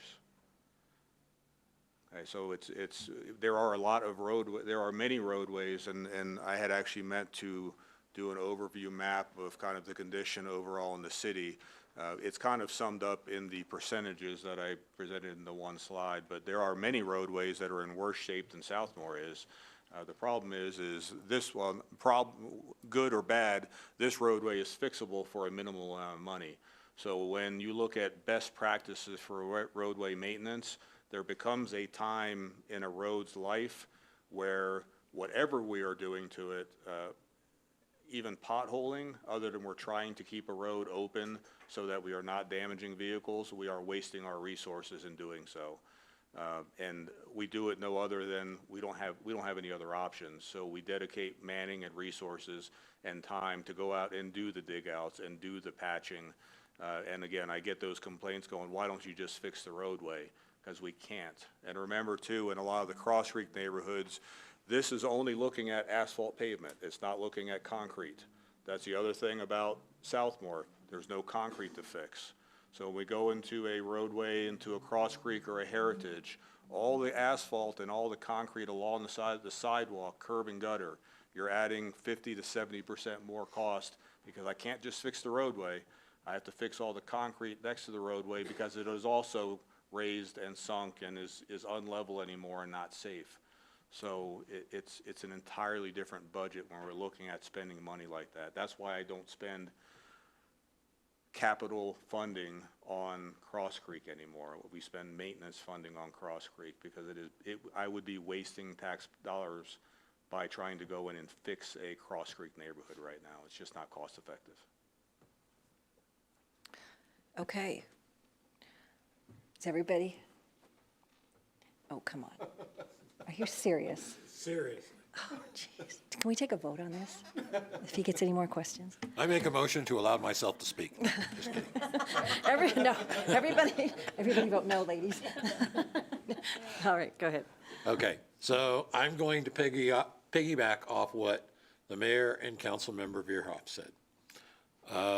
My recommendation is to open as is with the guardrail, because the mayor said, as the mayor said, if we put the money in now and we have erosion, too bad, so sad, that money's gone, we're not going to have it. Having said all of that, if the rest of the council wants to go with option 2, I'm okay with that also. If that's what the majority wants to do, I will support option 2. But my preference, based off of what the mayor and Councilmember Veerhoff said, is to go with 1. Now Well, my preference is that this is a discussion, so we're not picking one tonight. And so that was the comment that was made. I just was asking a question, right? I didn't, like, when you put a new roof on your house, is it insured, right? It is, so. Anyways, but, so this is a discussion. I would like to go on the record that I did receive one email from a citizen that voted no, and their concern was basically erosion, just wanting it to sit another year or two, to see if there was more erosion. So I'm going to throw out an email, and this is actually the correct one tonight because it is his department. So if you have an opinion and you were not here tonight, we're not making a decision. Like we said, this is a discussion. tevans@fountaincolorado.org is actually the right place to send your email to this time. And, but he handles everything, so, But anyways, so rather than splattering the whole council with something, with an email, Todd, and they can collect them, and then they can let us know. Because like I said, when I talked to people up there a few months ago, it was, people were pretty passionate. I had one guy about chase me down the sidewalk with his opinion. And that's 50-50. That's a tough one, right? And they each had valid reasons for it. So great discussion. I think I know the way council is probably leaning tonight, but again, like it's a discussion. I think you guys have heard it just as well too. So Scott, when would we be bringing this back? Well, that's really the council's discretion. I mean, ideally, what we would like is to get some sort of idea from the council as a whole what we should be bringing back, because what we would be bringing back would be a budget amendment, which would allow for expenditures to head down whichever path the council decides. And of course, the council at that point can make it different, head in a different direction as well, depending on if we've received additional feedback. Right. Well, I'd like to see something between 1 and 2, because 1 was not recommended, and when staff brings me something that's not recommended, I really listen strongly to that. That's like your attorney saying, don't sign that note, and then you go sign the note, and then and then you want him to defend you, right? So, that's just kind of my thought. But Councilmember Hertzberg and then Councilmember Verhoff? Well, I think we have a roadway focus group meeting next week, so could we get some input from that Yes. group first? Yes. But I'm listening also to Bob saying that he has a timeline that he needs to get his stuff in, so I don't want to drag this out too long. Sorry, the Moving Fountain Forward money is there. This money will be there.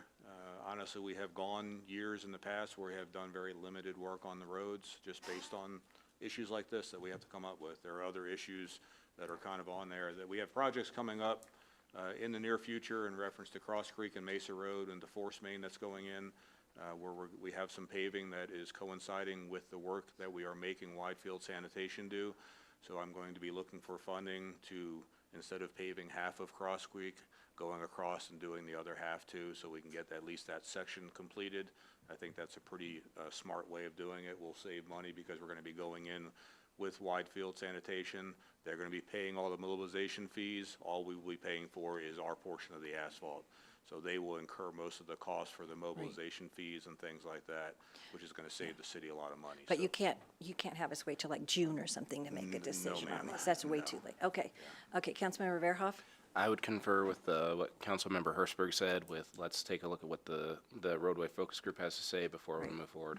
Well, they can collect their comments as part of, and then we can still decide if we're going to bring it back, and then listen to what they're saying in public hearing like we do. My goal will be have it back in front of the second meeting in February. Second meeting in February? That's good Okay. with me. I hear people leaning towards, I think, opening. I don't know. Yeah. Is that kind of what I'm hearing? It's just what we're going to do. So, yeah, I'm just really, really not comfortable with opening it up and just putting the guardrail and continuing to erode that road base, and then we have to spend twice as much money in the long run. I think somebody threw out a comment, though, can you just resurface it? No, it's past that. It's way past that. If we put any Okay. asphalt on top of the roadway that's there, it would basically look like it does now within 2 years. And my feeling would be, let's do what we did when we built King Supers, because we could have opened the road, shut the road, opened the road, shut the road during construction, and we just left it shut during construction. And that would be my leaning towards when we do this. I don't want to open it and everybody gets used to using it again, and then like, oh, we're going to close it now for another 4 months while we work on it. That would just be my personal feeling. I think people used to it. I understand what you're saying about Waze app. Fort Carson closed the gate by me 20 years ago, and I still get people trying to drive through my road to get to the, shooting range, and they haven't been able to go that way for 20 years. So Waze is, so Waze is not accurate all the time. So I don't know. Does that sound okay? Is that as clear as mud, or did we do We're better good. than that? Yep. Okay. All right, with that, we are going to take, Madam Clerk, we're going to take a break till 8, and then we'll get on to the next subject, okay? We are in break.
We're going back into session, but before we go in the next item, I have a request, and I don't know who's going to take care of it, but would somebody please oil Councilmember Rick's chair before the next meeting?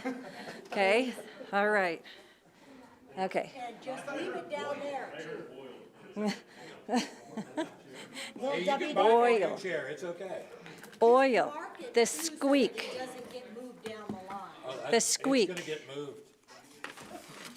Well, as long as it gets moved to somebody, it doesn't rock, so.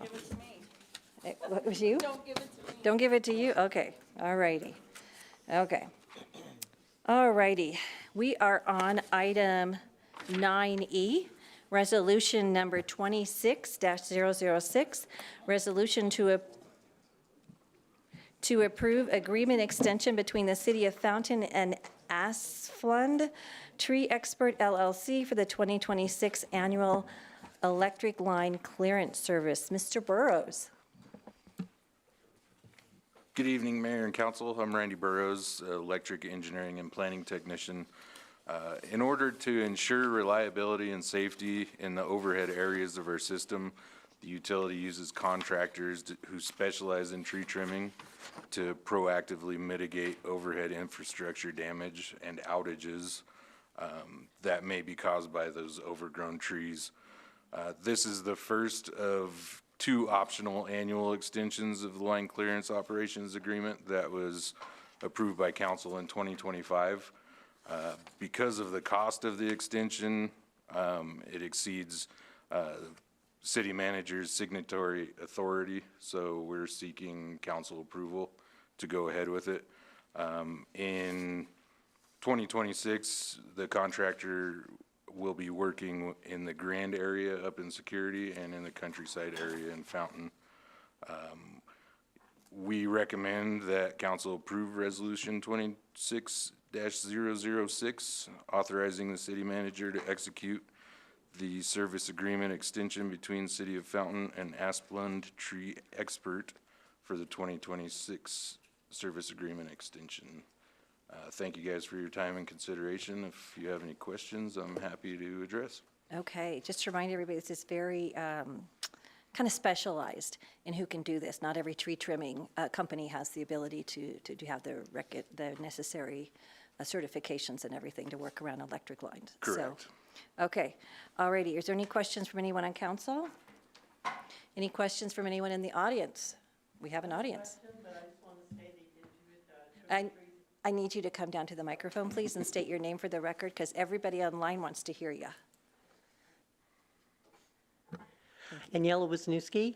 And I just want to say they did the trees behind in our easement, and they did a great job. They were really getting kind of dangerous around those wires, and it was really nice to have that done. Thank you very much. Good. All righty. I will bring it back up to the dais unless we have any comments online. No, ma'am. Okay, Councilmember, somebody's reaching, but nobody's pushing. Okay, Councilmember Hersberg. I move to approve resolution 26, is it 06? 26006. 006. Uh-huh. Okay, we have a motion. Councilmember Rick. Second the motion. Okay, we have a motion and a second. Any further discussion? Seeing none, please vote.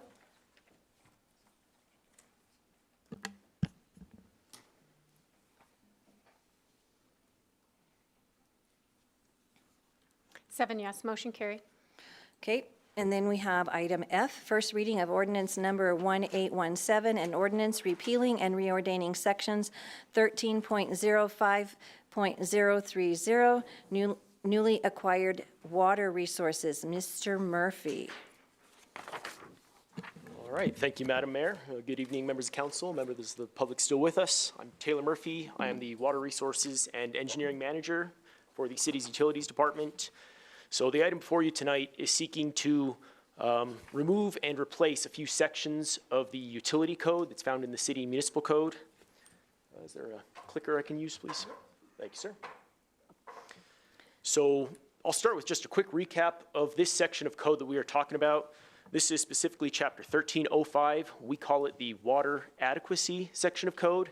It was adopted in 2024. And one quick point of clarification, this code only applies to areas of the city that are served by the city's water utility. It's very specific to our water constraints as a utility. It does not apply to other areas of the city that are served by our neighboring utilities, such as Widefield and Security. This ordinance really was driven by three key factors. The first one being that it is just kind of a stark reality that we are now in a climate of having limited water resources for future growth. We do not have limitless water. We cannot accept everything for new growth. We really have to be discretionary and careful with how we use that water for growth. And really, with that also comes the key tenet that the city's really adhered to, which is that new growth needs to pay its own way. This ordinance was really an attempt to kind of codify that and put it into practice so that new development is really the one bearing the costs on the water side of things for serving that new growth. And lastly, it really served to try and protect and insulate our existing ratepayers and customers from suffering any adverse impacts from new growth. We did not want to overextend ourselves or grow to the point that suddenly we find we've overcommitted and we have service impacts or other negative impacts because we grew too much and too fast. So this really tries to place some guardrails in place to prevent those outcomes. So when you really boil it down and look at it simply, what that ordinance did in 2024 was that it required all new developments to demonstrate that they had adequate water for their proposed development. Really simple on the surface. There's two key ways that that can be achieved. One, we, the utility, can look at a request, and if we feel that we have enough capacity within the current water system, they can purchase a tap from us. That's the simple, straightforward approach. That's how things have always been done. If, however, living in a climate of having really limited water resources, if the city doesn't have enough capacity, we don't have enough taps to sell for proposed development, the only way that development can move forward under this section of code is that they can create their own plan for how they're going to serve water. They can source it from other areas, from other providers that may be around. They can create their own projects. They can partner with the city on a supply project. There are various avenues, but it effectively places the burden of creating and securing water on the developer. It doesn't place those at the feet of the utility to go out and spend money and solve their problem. So that's really what it did at the core. One other key aspect that this ordinance created that is relevant to today is it created a new process for new development. In the past, when we thought we had all the water in the world, if someone came in and said, I want to develop in the city, we'd say, we've got water for you. They would go start developing their plans, spend a year or two, hire engineers and architects, and at the end, they would come in, we would approve the plans, they would pay a tap fee. We do not have infinite water right now, and we have really an unprecedented amount of speculative growth, I'll call it. People who walk in the door every single day, who call my phone or Christie's phone in the planning department every single day with large kind of pie-in-the-sky concepts for various levels of development. If we took each of those seriously and said, sure, we will hold water aside for your proposed development, we would be out of water in 5 minutes with the water we have. Knowing that many of those are speculative, many are not serious, and that few will go the distance, that is not a smart way for us to allocate water. So with this ordinance, we created a process where if you are a serious developer, if you really want to build and you want to ensure that you are going to have water when your plans get approved, you can now come in at the start, you can place a deposit for half of the expected tap fees for your development, and the city will firmly commit and reserve that water to set it aside for you while you work with your engineers and architects to develop your plans. Once your plans are approved, you pay the remaining 50% and you have your water taps. They can proceed at their own risk and not put money up front if they want, but if somebody else swoops in and places a deposit or somebody else is quicker to get their development across the finish line, we make no guarantee that we're holding water for your development while you're developing it or while you are working on your plans. So those, yes, ma'am.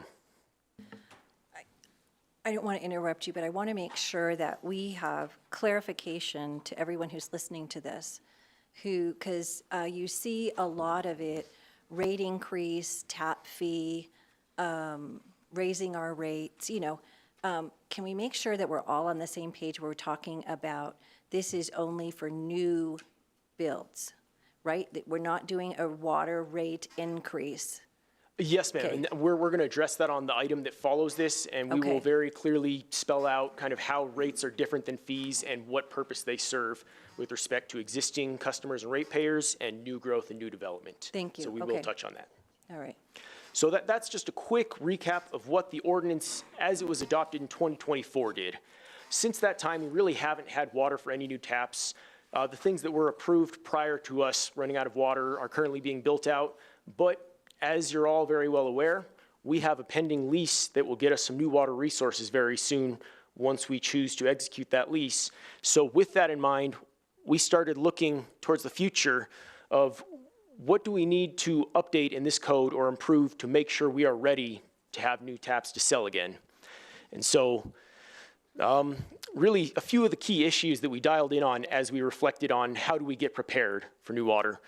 One was that 2024 code under that tap reservation policy really didn't have any limits or restrictions. It was simply if you want to develop and you have a check big enough that you can write, you can reserve the water for your development. As we were looking at bringing in a limited amount of water resources, this is not an infinite amount of water we're bringing in, it's very limited. We saw some concerns that if a developer had a big enough check, they could come in and basically buy up every water tap that the city was making available. That would be fair on the open market, but we also have to respect the fact that the city has plans and future needs that it is working towards. And really, we need to be good stewards of future growth in the city and try and steer that development to the extent practical. So because of that, we were kind of worried about this possibility that one or a group of big developers could come in and buy up every drop of water and use it for their purposes if the public wants to see the city go this direction and they want to go that direction. We also just have to really appreciate that if there's no water, there's no growth, and water is really the key limiting factor. So we really need to be cautious with how that water is allocated, how it is made available between different types of development and on different timeframes of development to make sure that the city still has somewhere to go down the road, that we do not hit a dead-end wall. And so one last thing that we seized upon, which I'll jump on with the next slide, is that we really kind of identified the need to have what I'm going to call a long-term insurance policy for the city, and I'll explain that in just a second.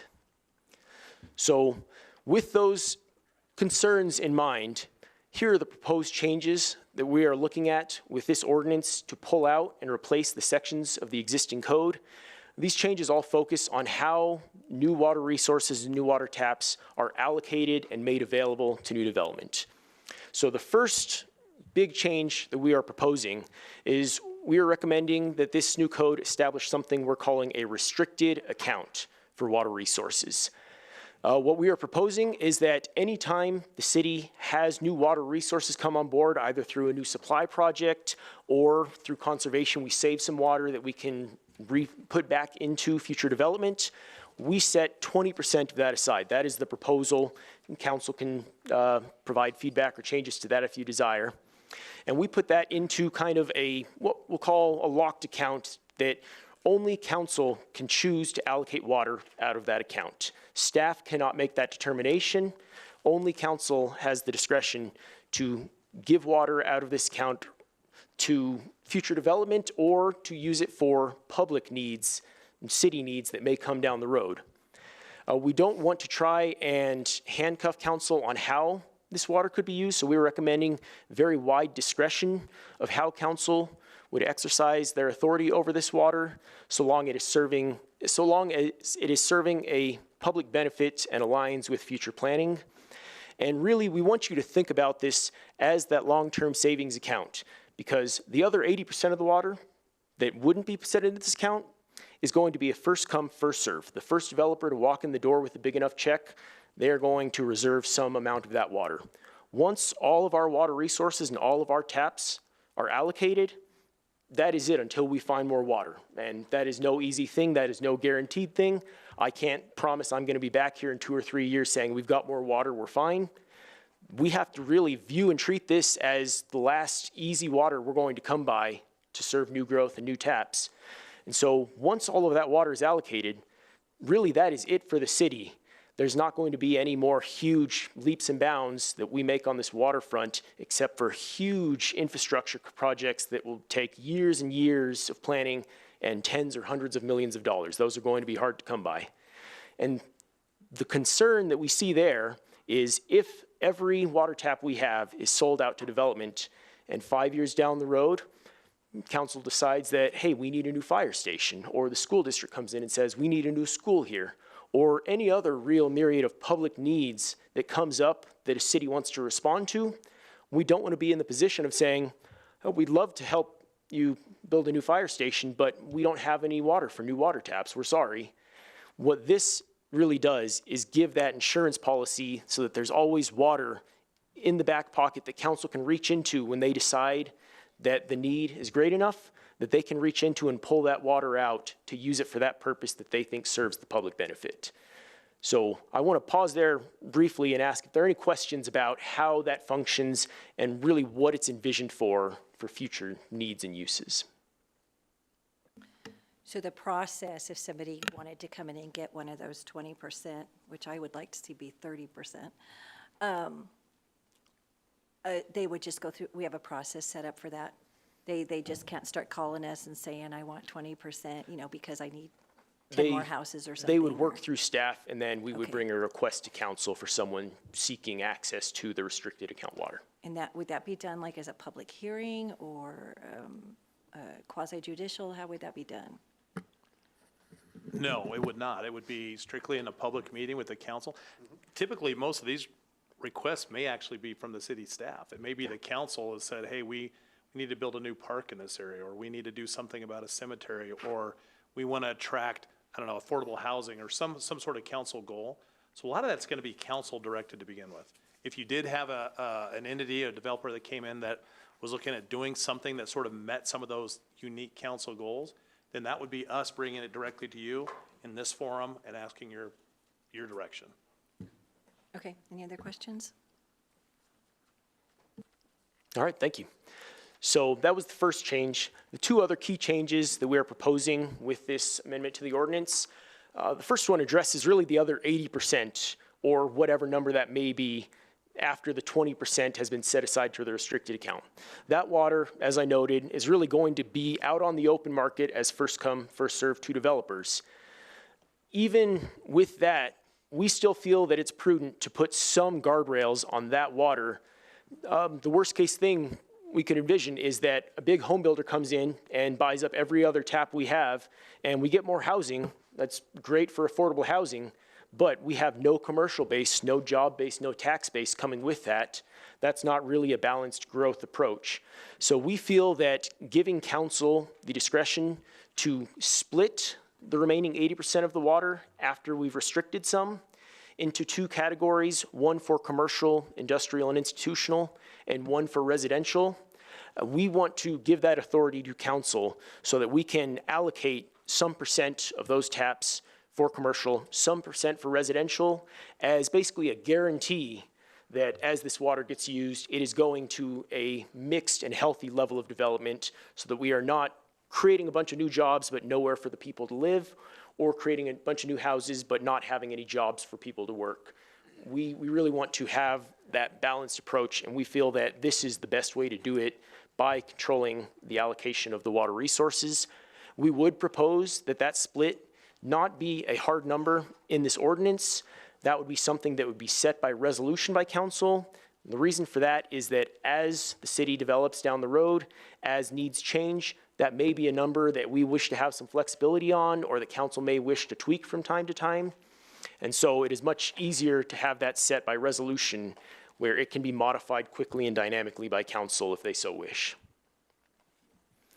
And then the final change in this ordinance amendment is one that is based on feedback from council as we first discussed this, and that is really addressing the question of, all right, we have highly limited water resources. What is the city's position towards future annexation requests to bring land into the city, specifically requests that are looking to access the city's water from the fountain water utility, not from Widefield and Security again. This ordinance doesn't apply to those. And so really the simple facts there are that the water resources we have, the water resources we are bringing online with this new lease make a small dent in the amount of infill already within city limits. It does not go a long way. We are not able to fill all of the infill lands in the city limits currently with the water that is coming in. And so based on some discussions, the proposal that we are bringing is that new annexations seeking access into the city, specifically in the cities, the Fountain Utility Water Service Territory, would be required to bring their own water, just like a development who we found we did not have taps to sell to.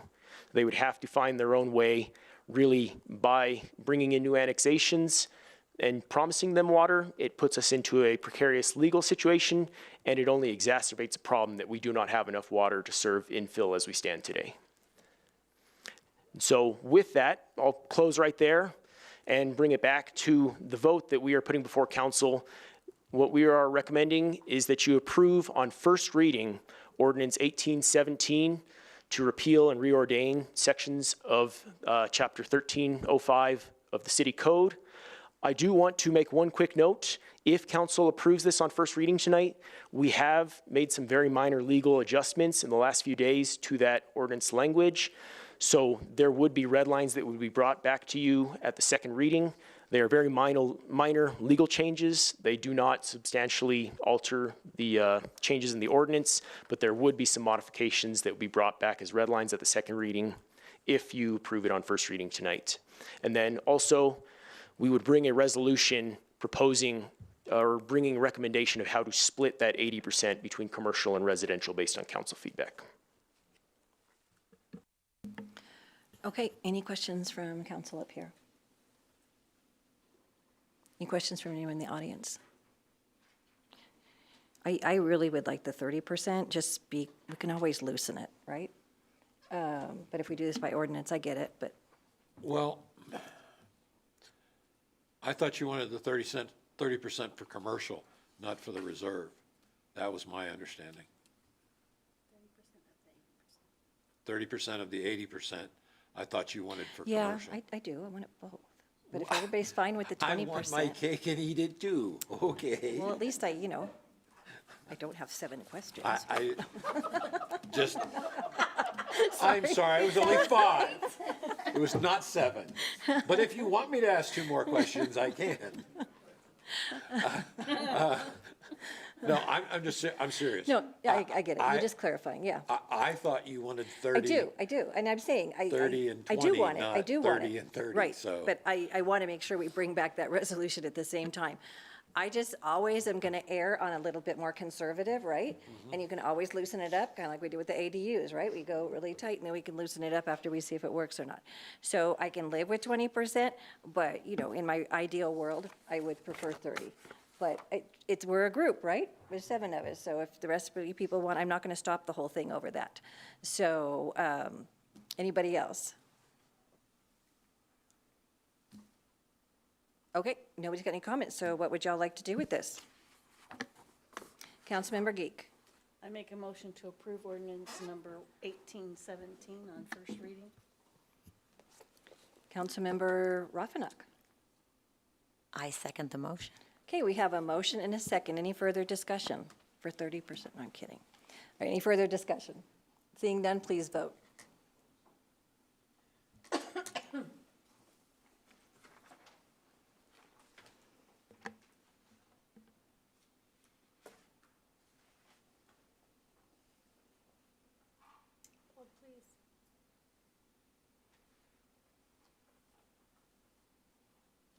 The suspense.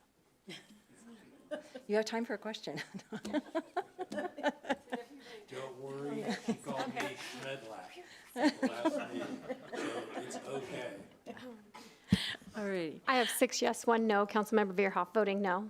All right. Motion carried. Thank you very much. All righty, that takes us on to item 9G. First reading of ordinance 1818. An ordinance repealing prior authorizations relating to water connection fees, and water tap fees. Now can I ask my question, Dan? Yes, Mayor, this is the appropriate time to ask that question. Okay, want to make Thank you. sure we're all understanding difference between fees, tap fees, and rate increases. Okay. And Mayor, Taylor's going to do this presentation Oh, okay. too. All And right. he will address that. Actually, we have a slide. I think it's our third Perfect. slide. Yep. Perfect. Thank you. All right. Hello again, Taylor Murphy with the Utilities Department. So there's a few kind of points of order I really want to stress with this one for the record, what we are discussing and what we are asking council to vote on tonight. So this item before you tonight for a vote is the first reading of an ordinance to repeal the current tap or connection fees in the city of Fountain. Our existing connection fees were set by ordinance. In order to pull them back to propose an update to our fees, we must repeal that ordinance. That is a two-step process. We are seeking the first reading to repeal that ordinance. Tonight's vote is not a vote to approve or put in place any new fees. That will come at the next council meeting if council chooses to act on this ordinance on first reading.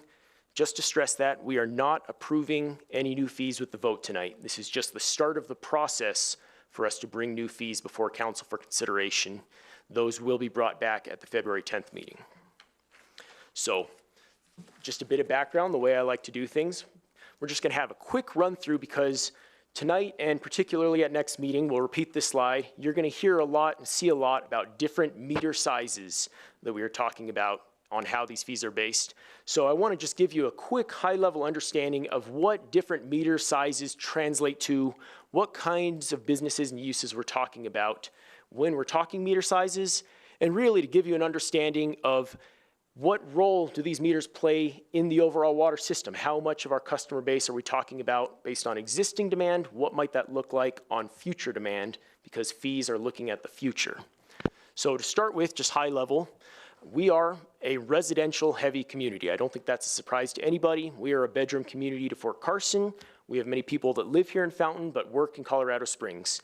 So it should come as no surprise that a huge percent of our water customers and our water accounts are residential. In fact, over 96% of our accounts on the water utility are residential. The remaining less than 4% are our commercial accounts. And amongst those, we have 3/4-inch meters. That's the same size meter as a standard home. I have one here just as a quick prop to show that I'll bring back up later. These are what is found in pretty much every home in the city of Fountain. These are what you find in your small business type locations. That's your light retail, sales buildings. It's common for churches, auto shops, things where when you think about it, there really isn't much water use inside. There's a bathroom, there's a sink. That's about it. That is what the 3/4-inch meter sizing represents typically. As you move up, we have even less meters, only about 1% of our customer base that are 1-inch commercial size meters. When you get to the 1-inch size, you start seeing some internal water use. These are things typically exemplified by drive-through coffee shops. Most of those in town are 1-inch meters. We see smaller fast food sites as 1-inch meters. There are small apartment complex buildings with just a few units. We get some small multi-tenant commercial storefronts and even some small gas stations. So when we talk about a 1-inch meter, that's really the clientele that we're talking about. As we move up, we get to the 1.5-inch meter. That's about 0.5% of our customer base. Now you start seeing some hotels creep in. You start getting on the larger side of these fast food establishments. You start getting the bigger gas stations verging on these travel centers, and you have larger multi-tenant buildings and larger apartments. When you get to the 2-inch size meter, which is about 0.7% of our customer base, we start seeing the really big users. These are the people that are using some water. So car washes are really the stark example. The big car washes in town are all 2-inch meters. Big apartment buildings, 20, 30, 40 units are usually 2-inch meters. The big grocery stores in town, those are 2-inch meters. And a lot of the large governmental buildings are 2-inch meters. In fact, City Hall we're sitting in right now has a 2-inch water meter. When we get to the very high end, 3-inch meters, that's where we're seeing really large institutional uses. These are large school complexes. These are big manufacturing sites, of which we only have a few. And the other really common use we see is big mobile home communities where all of the water is sent through one master meter before it goes out to each of the tenants. So that's just to give you all an idea when we're talking about a 1-inch meter or a 3-inch meter. Hopefully that helps just kind of frame a little bit who we're talking about. So now, let's go talk about water rates versus tap fees. We want to be very clear about this distinction, about what purpose they serve, about what they pay for, and really the philosophy that we take to each of them. So we'll start with water rates. That's the common term that's usually thrown around the most. Water rates drive the monthly bill that existing customers pay. The rates are what sets that bill for how much water you use. There's usually a flat component because the utility has flat costs that don't change based on water use. And then there is the rate based on how many gallons went through your meter in the past month. That's what makes up your monthly bill. And the entire purpose of a water rate is to pay for the operation and maintenance of the utility, to keep the utility running. So that money that is collected on those monthly bills goes to paying things like managing water rights, running treatment plants, running pump stations, paying the operators and the staff that run the utility, paying for the billing and collections to make sure the utility has revenue, and for replacing aged out infrastructure in the system. That is the purpose of water rates. It is to keep that utility a functioning business. What water rates are not meant to do is to pay for capacity needed for new and future growth. That is not the purpose of water rates. If it worked that way, that would be ratepayers subsidizing new growth. That is not what we are about in Fountain. So now let's look at tap fees, the other piece.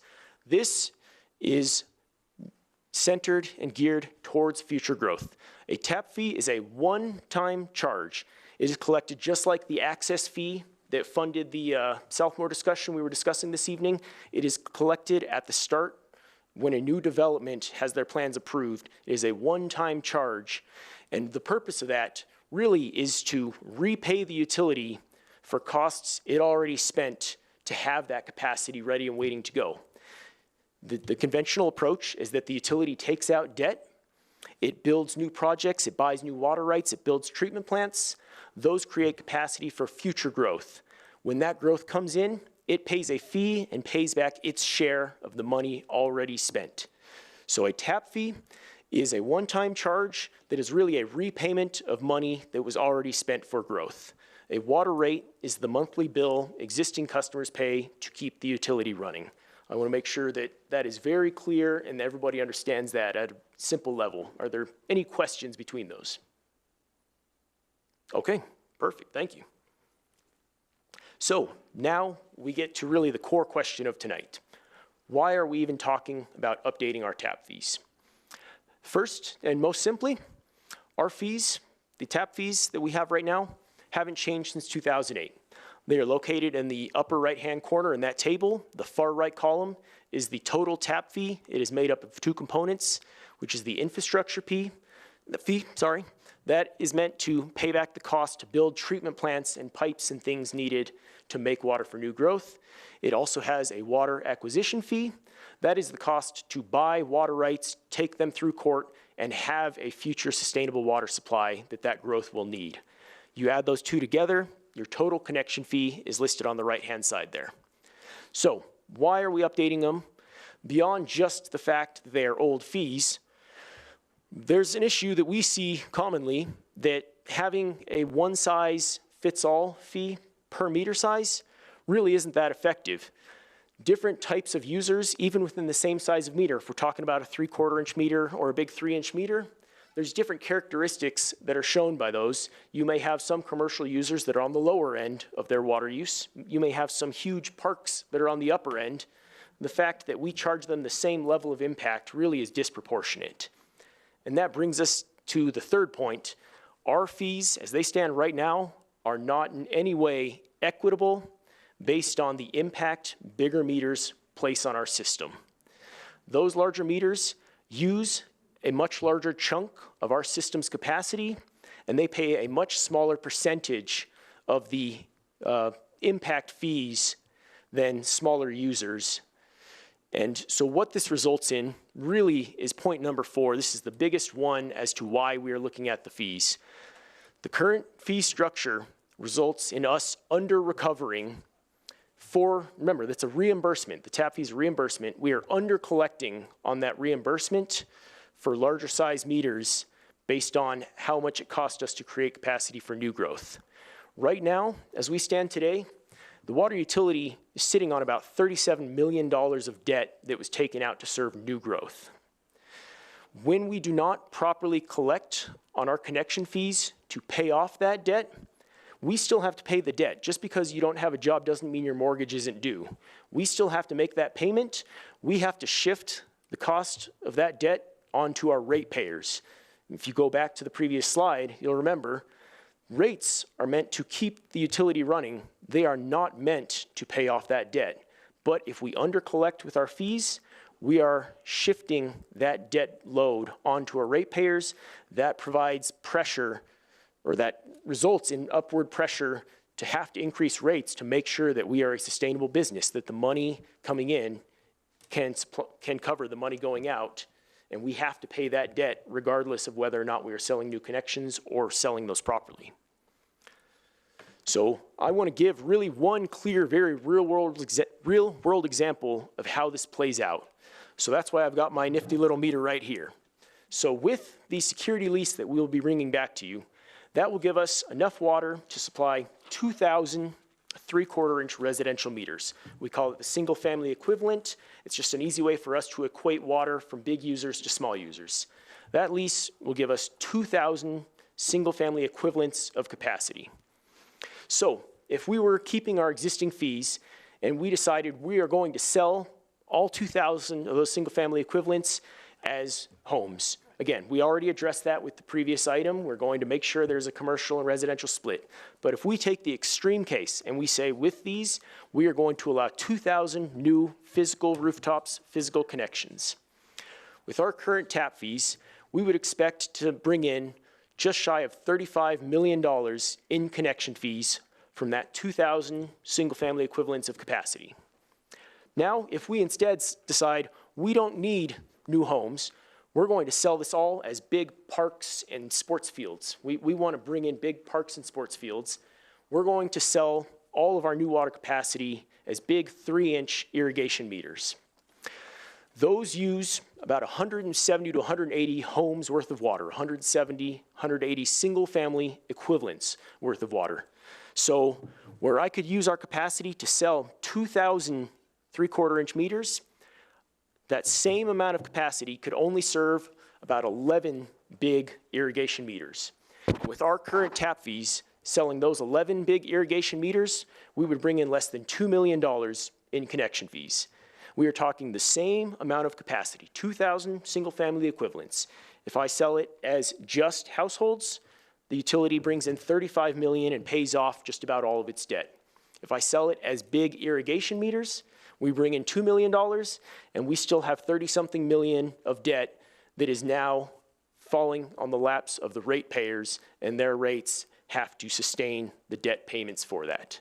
That is the fundamental issue at the core of what we are trying to address by updating our tap fees, is that these bigger meters do not collect an equitable amount for how big their impact is on the water system. Those are the two extreme ends. As you look at meters in the middle, going from your 1-inch to your 2-inch, you bridge that gap, but it still results in this fundamental problem that bigger meters are not properly paying for the impact they place on the system.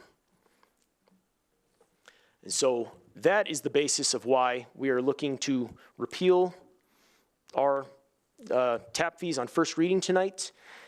We will come back at the next meeting with a proposal for updated tap fees and an approach that provides a more equitable way to recover so that big users are paying their fair share of the impact and that we have a predictable and reliable level of revenue to pay off that debt that was taken out for new growth.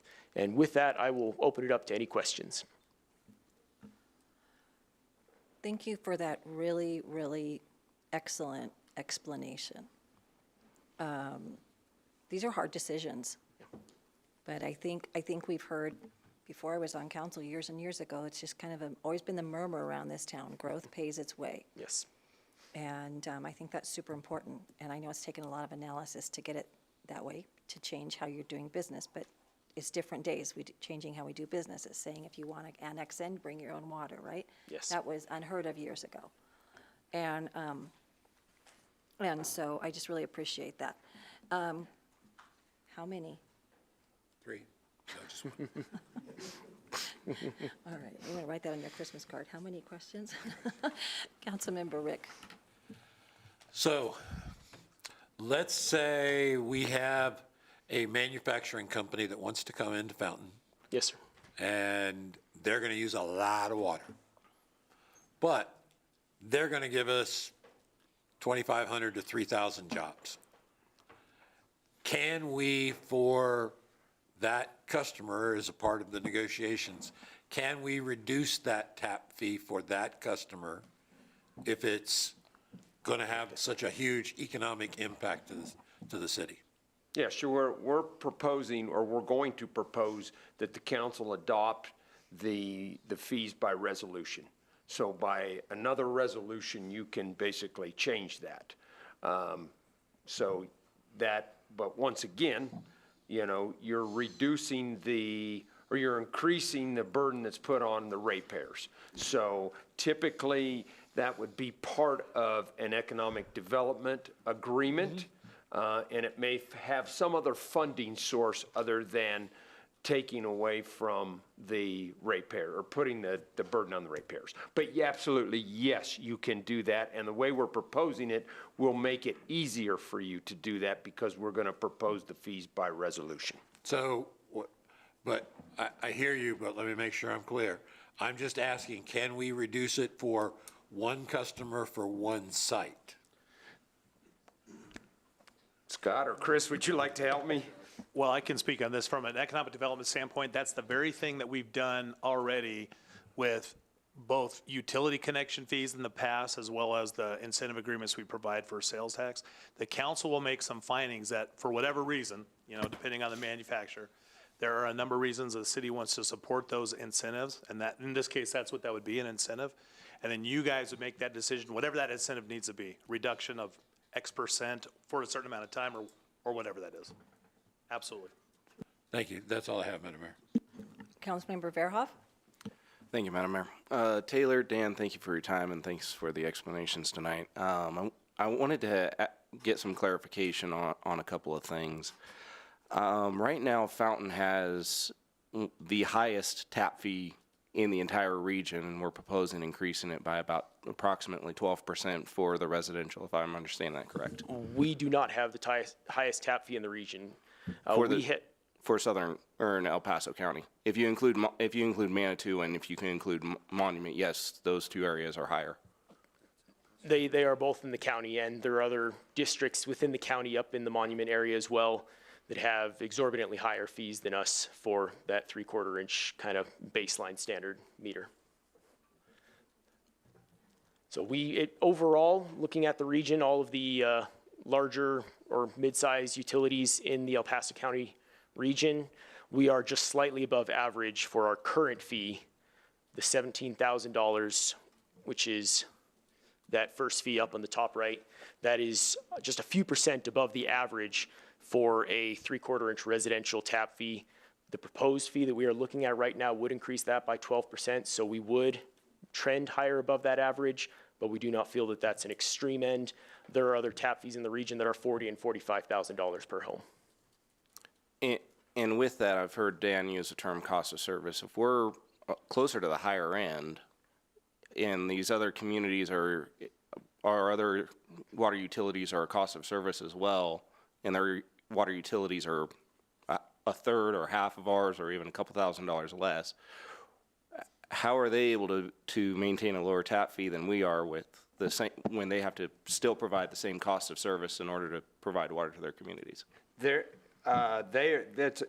might be that their decision is to subsidize the tap connections. I mean, we don't know the intricacies of their business or what it costs to actually provide that service. It's not an apples to apples comparison. All systems are unique, and then the decisions that the decision makers, the policy makers make for the utility are also unique. So you can't just on the surface take a look and say at this fee and say, okay, well, this one's higher than that one. They may not, those that have lower tap fees may not have the level of debt that we have. We have a significant burden of debt because we have gone out and we have acquired water rights and we have acquired infrastructure, predominantly the SDS, and we currently owe $37 million. That was at the end of 2024, the principal amount. The initial debt amount was closer to 60 million in our water fund on 8,800 system with 8,800 taps.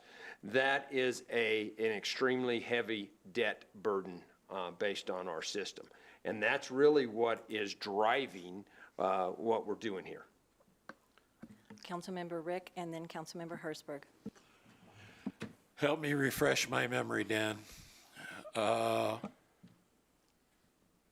The money that we pull in at the last budget session we had, you said approximately, and it is my memory, I want to make sure I'm correct, we're spending approximately 50% of the money we take in for debt service. $3.5 million is our annual debt payment. This year, our rate revenue is less than $10 million. Okay, or so- about $10 million. So about 35%. 35%, yes, sir. 35% of what we take in has to go to service that debt. Correct. Okay. That's all I have, Madam Mayor. Thank you, Mayor. I just want to thank Taylor for a great presentation. You always do a super job. And I just really loved the way you said that this insulates our ratepayers from the burden of growth. And that is so important. Because I don't want to raise rates on the citizens of Fountain that lived here. They don't need to pay for what comes in. And so to protect them, that's what this is about. And so that's just what I love. I think that's so important for people to understand, that we are protecting our current community from rate increases by making growth pay their own way. I think You hit was the well nail said. square on the head. And I'll echo that. That is something I hear from Dan all the time, that he and I, really all of us in utilities, we work for the ratepayers, for the existing customers of Fountain. They are the ones that are paying us to do our job. We are responsible to them, not to future growth. And I know the price of a tap fee is very sensitive, and I know we get a lot of calls on it, but we are responsible for our city. We're not responsible for how any other city runs it. We're just responsible for ours. And thank heavens none of us were up here when SDS was done. Not even me. Anyway, but you know, people that want to do business in this city complain about the cost of this, the cost of that. And then they turn around and they go up to Colorado Springs and they complain about the cost of this and the cost of that. They go to Manitou and they complain about the cost of this. They go to Monument. They go to everywhere and they complain because, like all of us, when you're doing a business or building a residence, you're looking for the best bargain, right? You're looking for the best deal. But ultimately, our goal is not to worry about what Colorado Springs or Manitou or Monument or anybody else is doing. It's to do the best for our community here. And that's what we're here to do tonight. So I really, really appreciate this. And I know the way I'm going to vote on this, and I think this is just a very different and modern and progressive way to look at this. And while being conservative with our money that our citizens are paying into this. So thank you. Thank you. All right, Mr. Verhoff, your mic is still, is it? Okay. Thank you, Madam Mayor. The one thing I do not want to do is I don't want to make our tap fees so outrageous that we're discouraging these small businesses to come into our community. These are the folks that are mortgaging their house because they had a brick alley and tied in and they wanted to put a new strip mall in because that was their idea. They wanted to build something in our community. And I don't want to discourage because we've priced people out of the market for our tap fees.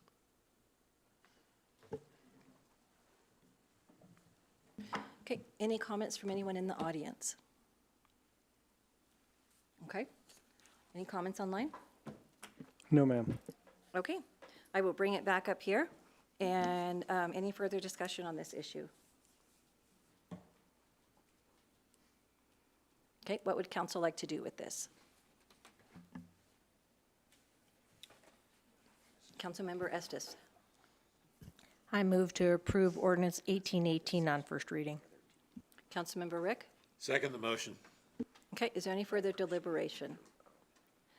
I think this is the best and most honest way to lay out everything in advance of what it is going to cost to do business in our city. And just want to clarify, the only reason an existing property would have to pay a difference is if they went from 3/4 to 1 or 2. They would pay the difference between that, not the whole new fee. Is that correct? That is exactly correct. Yes, redevelopment where they have an increased water need, if they need to upsize that meter for the new need, it would be the cost difference of the sizes that they're moving between. Okay, thank you very much. With that, and not any further questions, please vote.